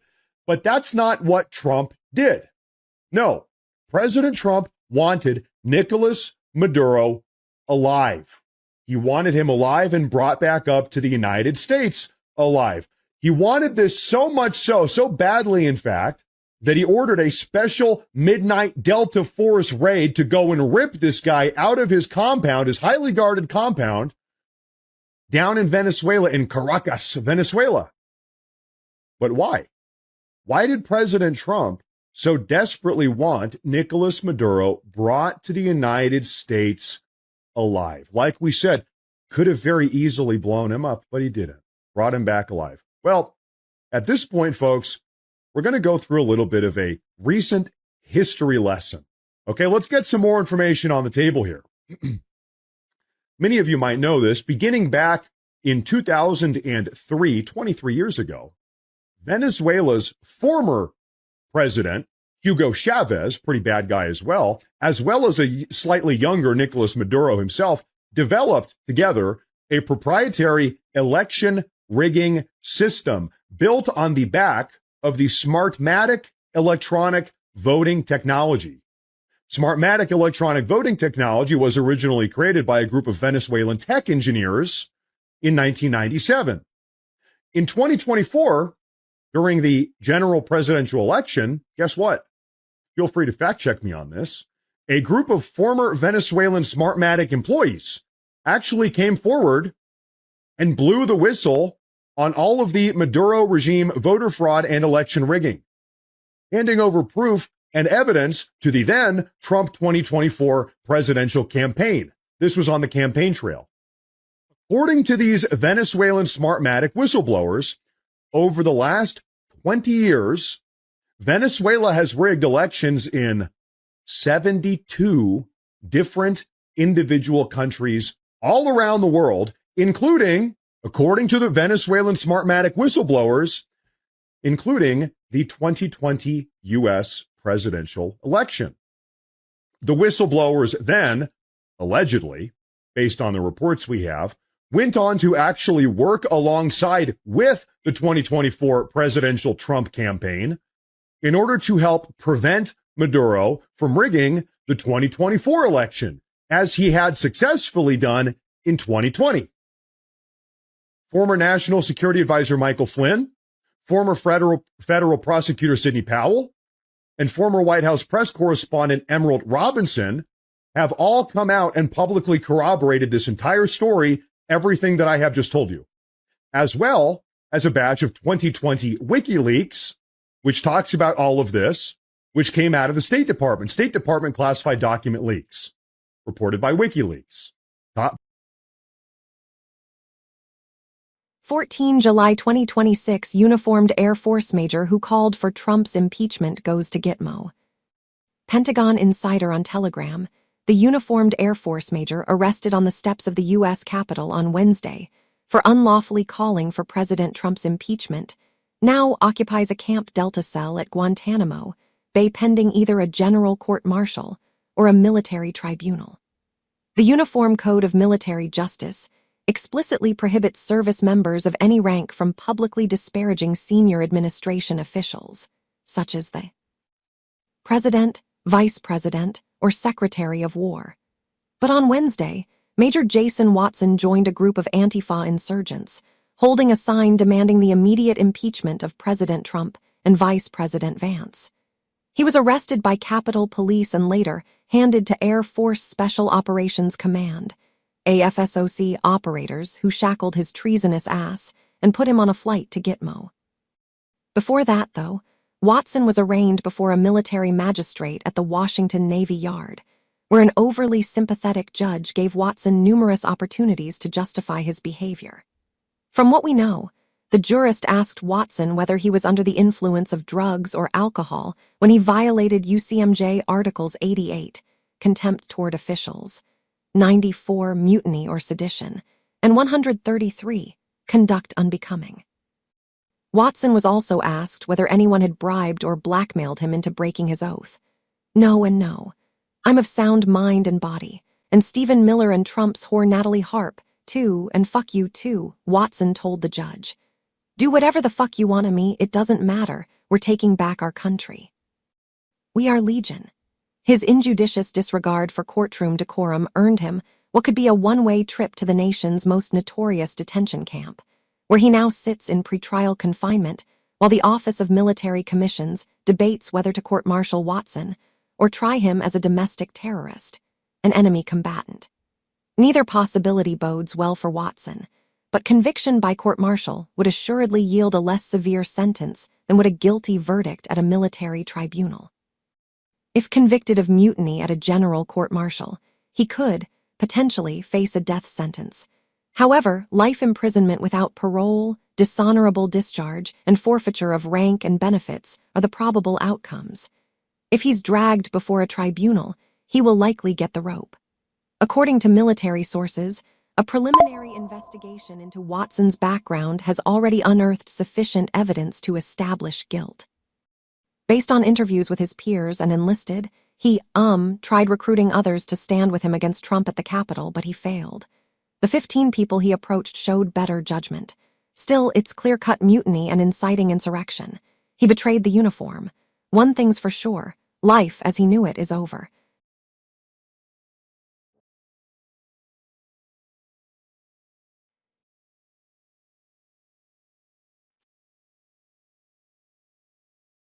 Everybody knows the Eiger, second largest mountain in all of the Berner Oberland, that I've been flying and training on paragliding as a minted international pilot, they say, but I still feel very novice going off. Michael, welcome back to the show. This is the first show since General Valley 5 weeks ago, and I'm so excited, and thank you for what you're about to share here too, and thank you as a veteran. Thank you as well as a truth speaker, and thank you as a friend and a brother in arms, so to speak, from a heart-centered standpoint for what you and your lovely wife, Tracy Joe, do for the world. Mahalo, my friend. Well, thanks a lot, Brad. Thanks for doing this show. You've had an amazing, adventures, and we'll talk about how they kind of link into what we're going to talk about today. So it's going to be a very exciting show. Oh yeah, it's been amazing. Yeah, nearly 6 weeks on the road, so to speak, with the Bosnian pyramids of the sun. If anybody isn't aware of that, what I'm going to ask you here is, regardless of your religious background, spiritual background, where you are in the awakening process, maintain an open mind, because there's so much that we know, we don't know, that we hope to know, that's going to come into our realm. Right? And whether that's from a consciousness standpoint, a health standpoint, wellness standpoint, liberty standpoint, the picture you're seeing here, everyone, is myself with Dr. Samir Osmanagic, the man who discovered the Bosnian Pyramid of the Sun in 2005. Everybody told him he was crazy.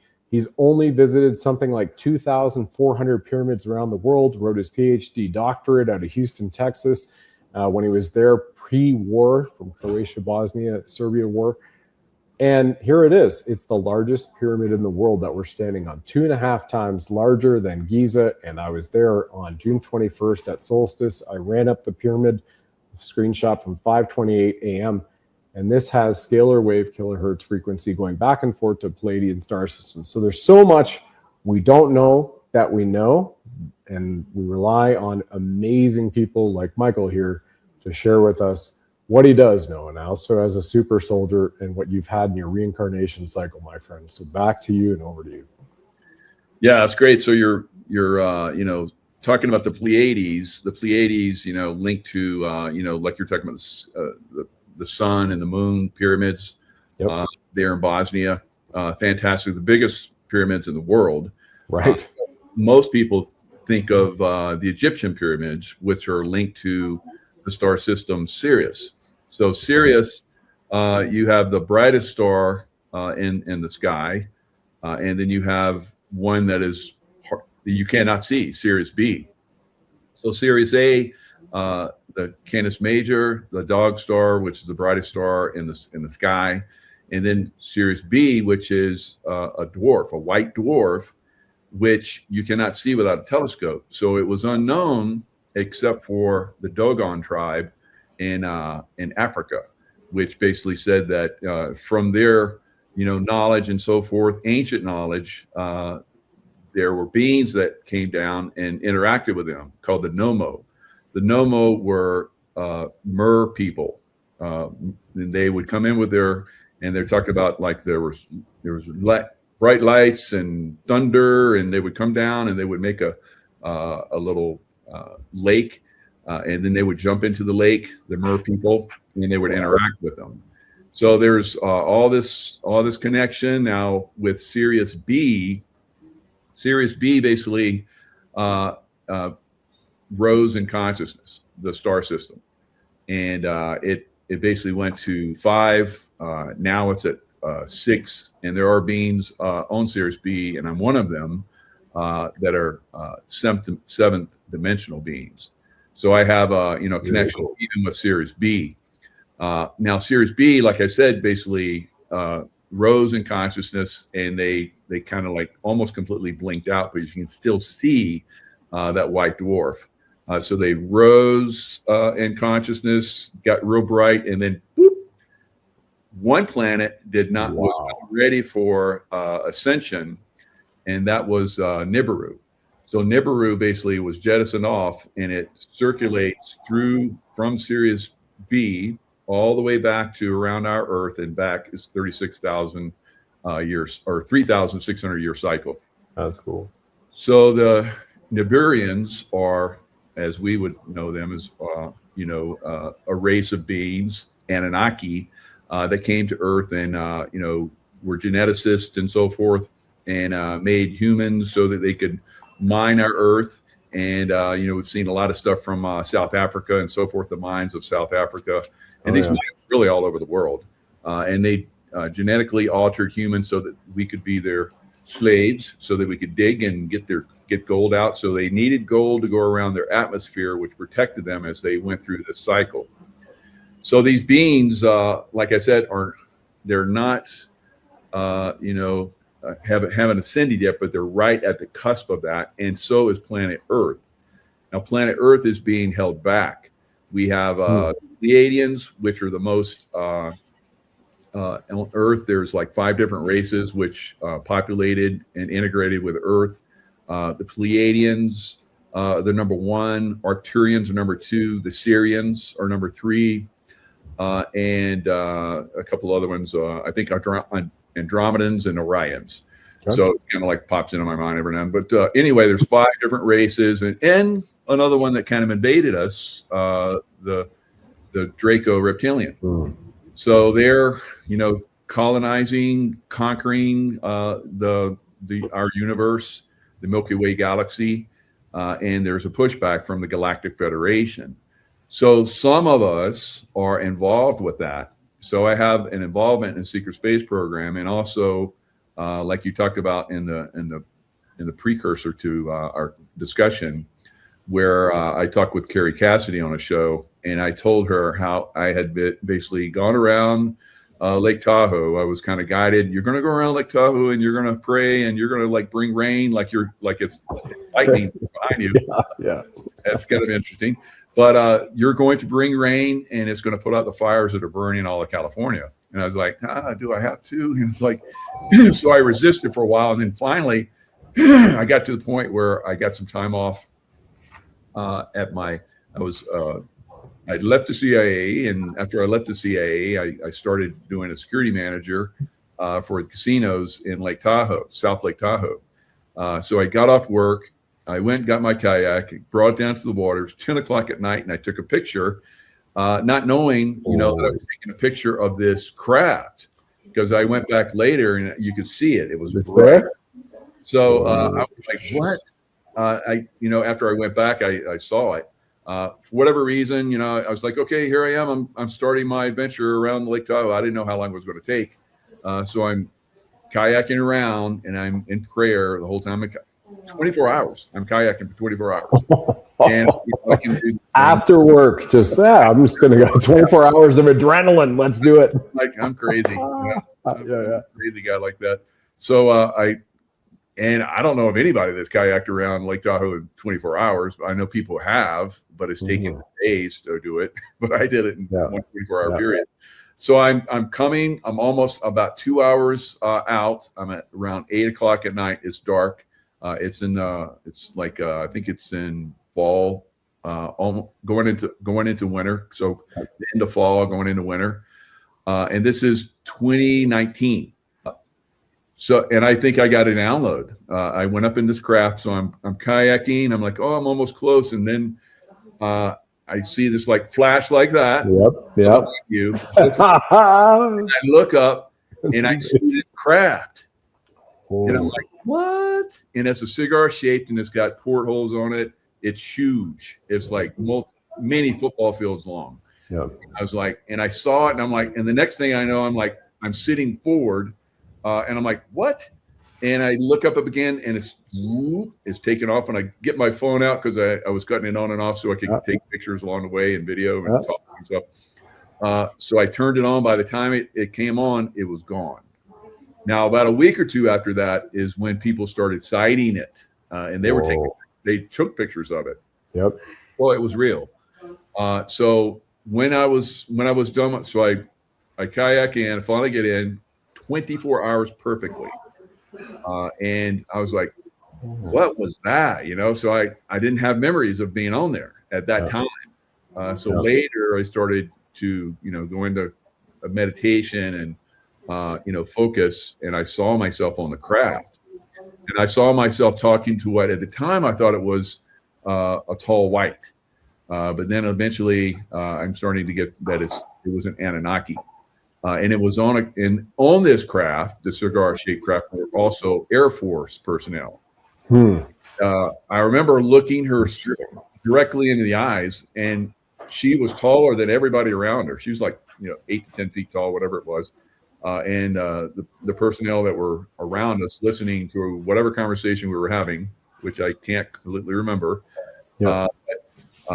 she was basically giving me insights of what's coming.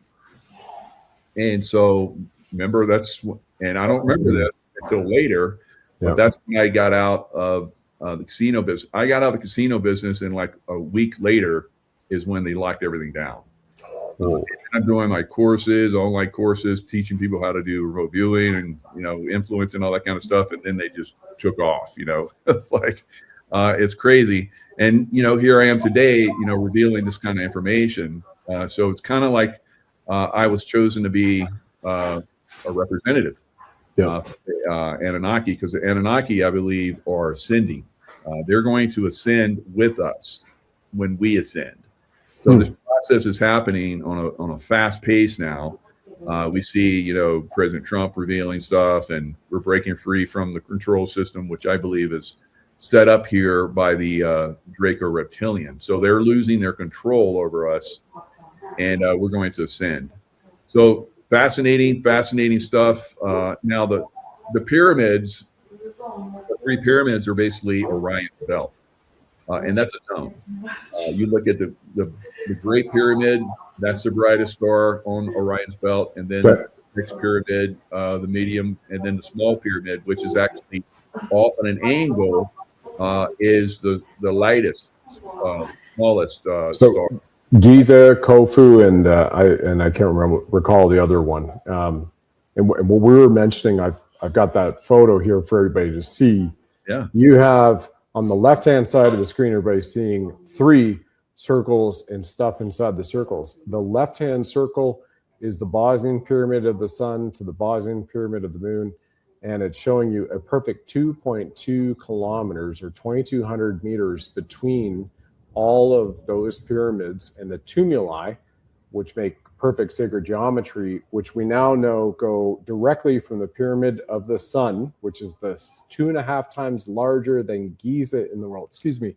Sorry, in the middle is Bosnian pyramids in the archaeological park. The left-hand side is Giza. So what we have here is this goes straight up to the Pleiades.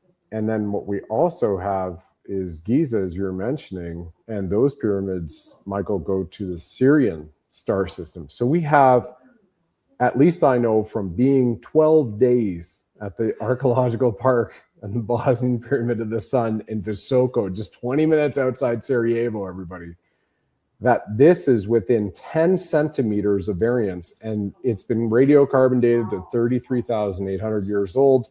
If any skeptics want to know why, there's 48 published scientific papers on this, including that 33,800-year-old leaf that they radiocarbon dated, which was about 20 feet below the side of the pyramid. So whenever the slabs are being laid, likely through harmonics, levitation frequency, once again, they found a leaf, a fossilized leaf. So that's what they've been able to do. It's been validated, published.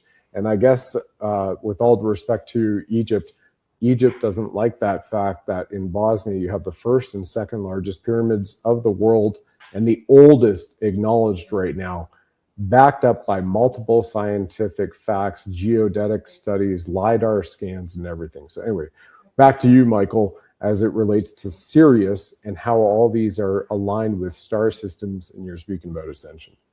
Yeah, so we can also look at Angkor Wat, which is Angkor Wat. The temple complex of Angkor Wat is also, related to the center of the galaxy, and it has, like this beautiful spiral. What's the Fibonacci golden spiral? Phi ratio 1.68. Everything absolutely lines up to it. Whether it's snails, the distance from our shoulder to our elbow, or our elbow to our wrist, and our wrist to our thumb, and our thumb to the top, like everything aligns with this. And by the way, Bosnian Pyramid of the Sun Archaeological Park, there's eight spirals in 3 flowers of life. Everything is mathematically perfect to the point where they said it is more than a zillionth of a quadrillionth error, that there's no way these are mathematically incorrect. Like it was 0.01 beyond quadrillions to the zillionth of a quadrillion, that there's no way that you're going to have 8 of these perfectly across 5 pyramids, a tomb line, and temple of the earth. So there's something going on here, what we have not been told in hidden history, and Michael's bringing this forward, everyone. Yeah, and you have some even deeper insights as we go a little bit deeper into water and so forth that's underneath those pyramids. So, but the galleries and causeways track the precession of the equinoxes for the Angkor Wat, which is a 26,000 year cycle.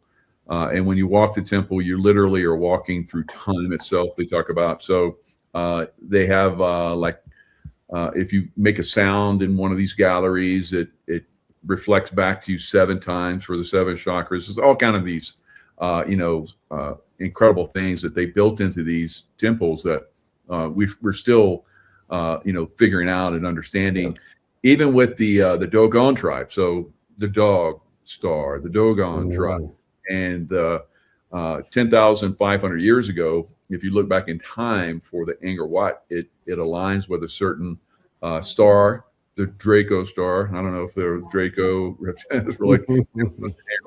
I'd have to see if they have a lot of reptilians on their carvings on their walls. That might be. So if that's the case, they were influenced by Draco. So we'll see.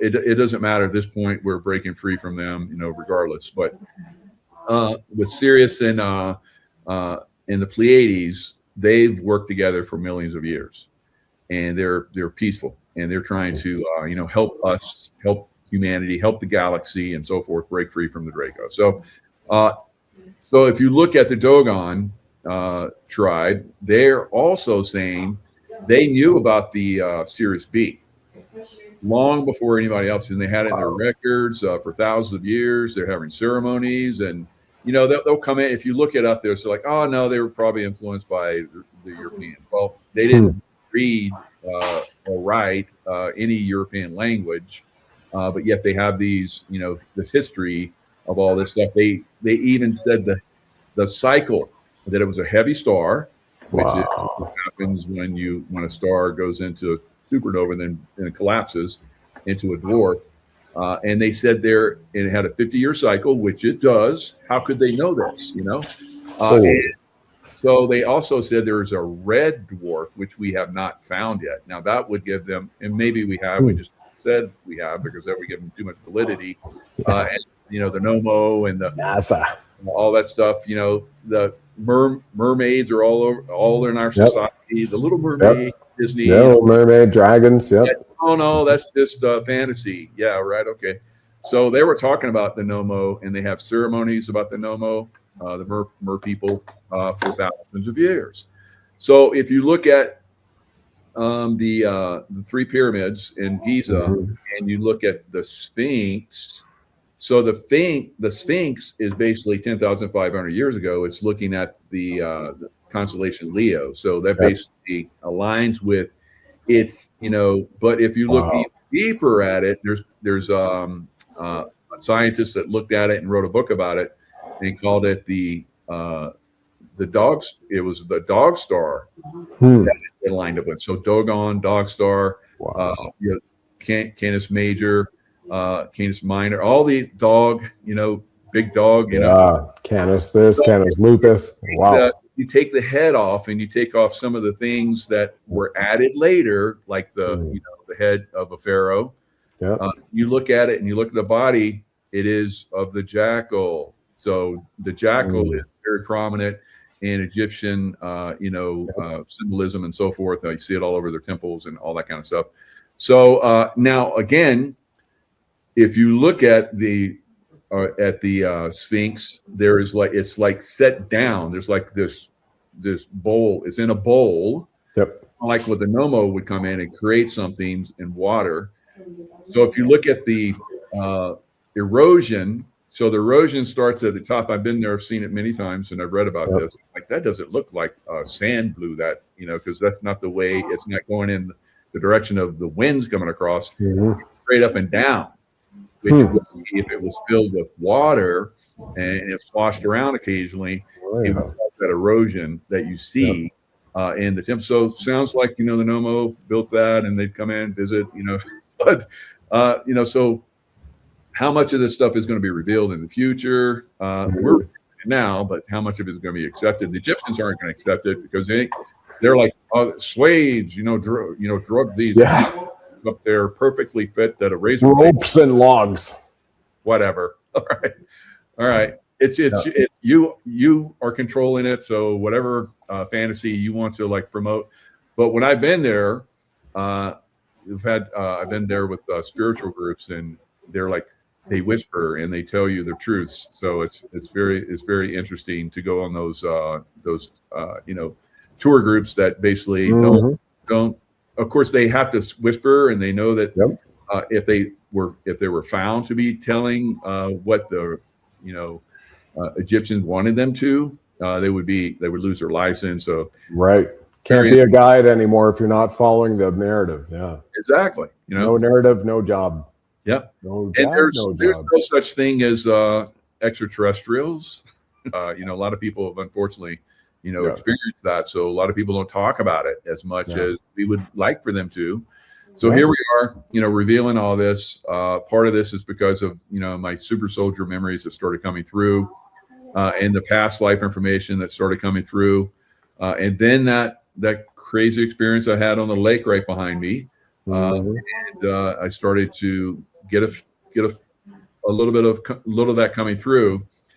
So even those of us that are connected with the good side, we're not able to have those memories because they're blocked.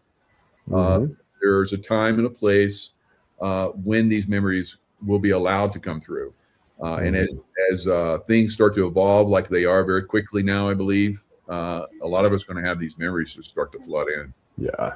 And that system's breaking down. And just to a couple of points that you made about Michael, about the narrative. So here I am I forget the exact name in Bosnia where we are, this little vicinity. That's Dr. Samira Zvanigic behind me. And this little site is run by UNESCO, funded by USAID. Right. And I sent that to Juan last month when I was there. I said, look at this. UNESCO funded by USAID, with the narrative that all these, and there's like 300 of these, perfectly carved, and they're symmetrical and they're amazing, and they've got interesting symbols on them.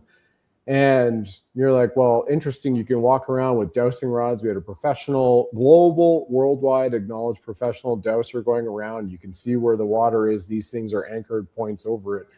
And, Dr. Sam does his thing. Michael Tellinger, I'm hanging out with him. We've got some more stuff coming up on that in about a minute or two. I'll show everyone, right? Because again, we're not told this in school. We're not seeing this on the news. There's a reason they don't want to tell us this, so we have to find these out. So the narrative at UNESCO, like you mentioned, Michael, the narrative in Egypt with the tour guides, if they tell you the truth, they're going to lose their license, their ability to make a compensation and income. This narrative is these are 5,500 years old during the Middle Ages or beyond that. But that's it, and they are grave sites. But LiDAR scans show there's nothing under there, that they're solid blocks, and that the quarry for this is over 3 kilometers away. But then they don't have an explanation for how these perfect blocks with megalithic stones, with interesting carvings that are aligned with certain things in the celestial sky, why are they there? Now,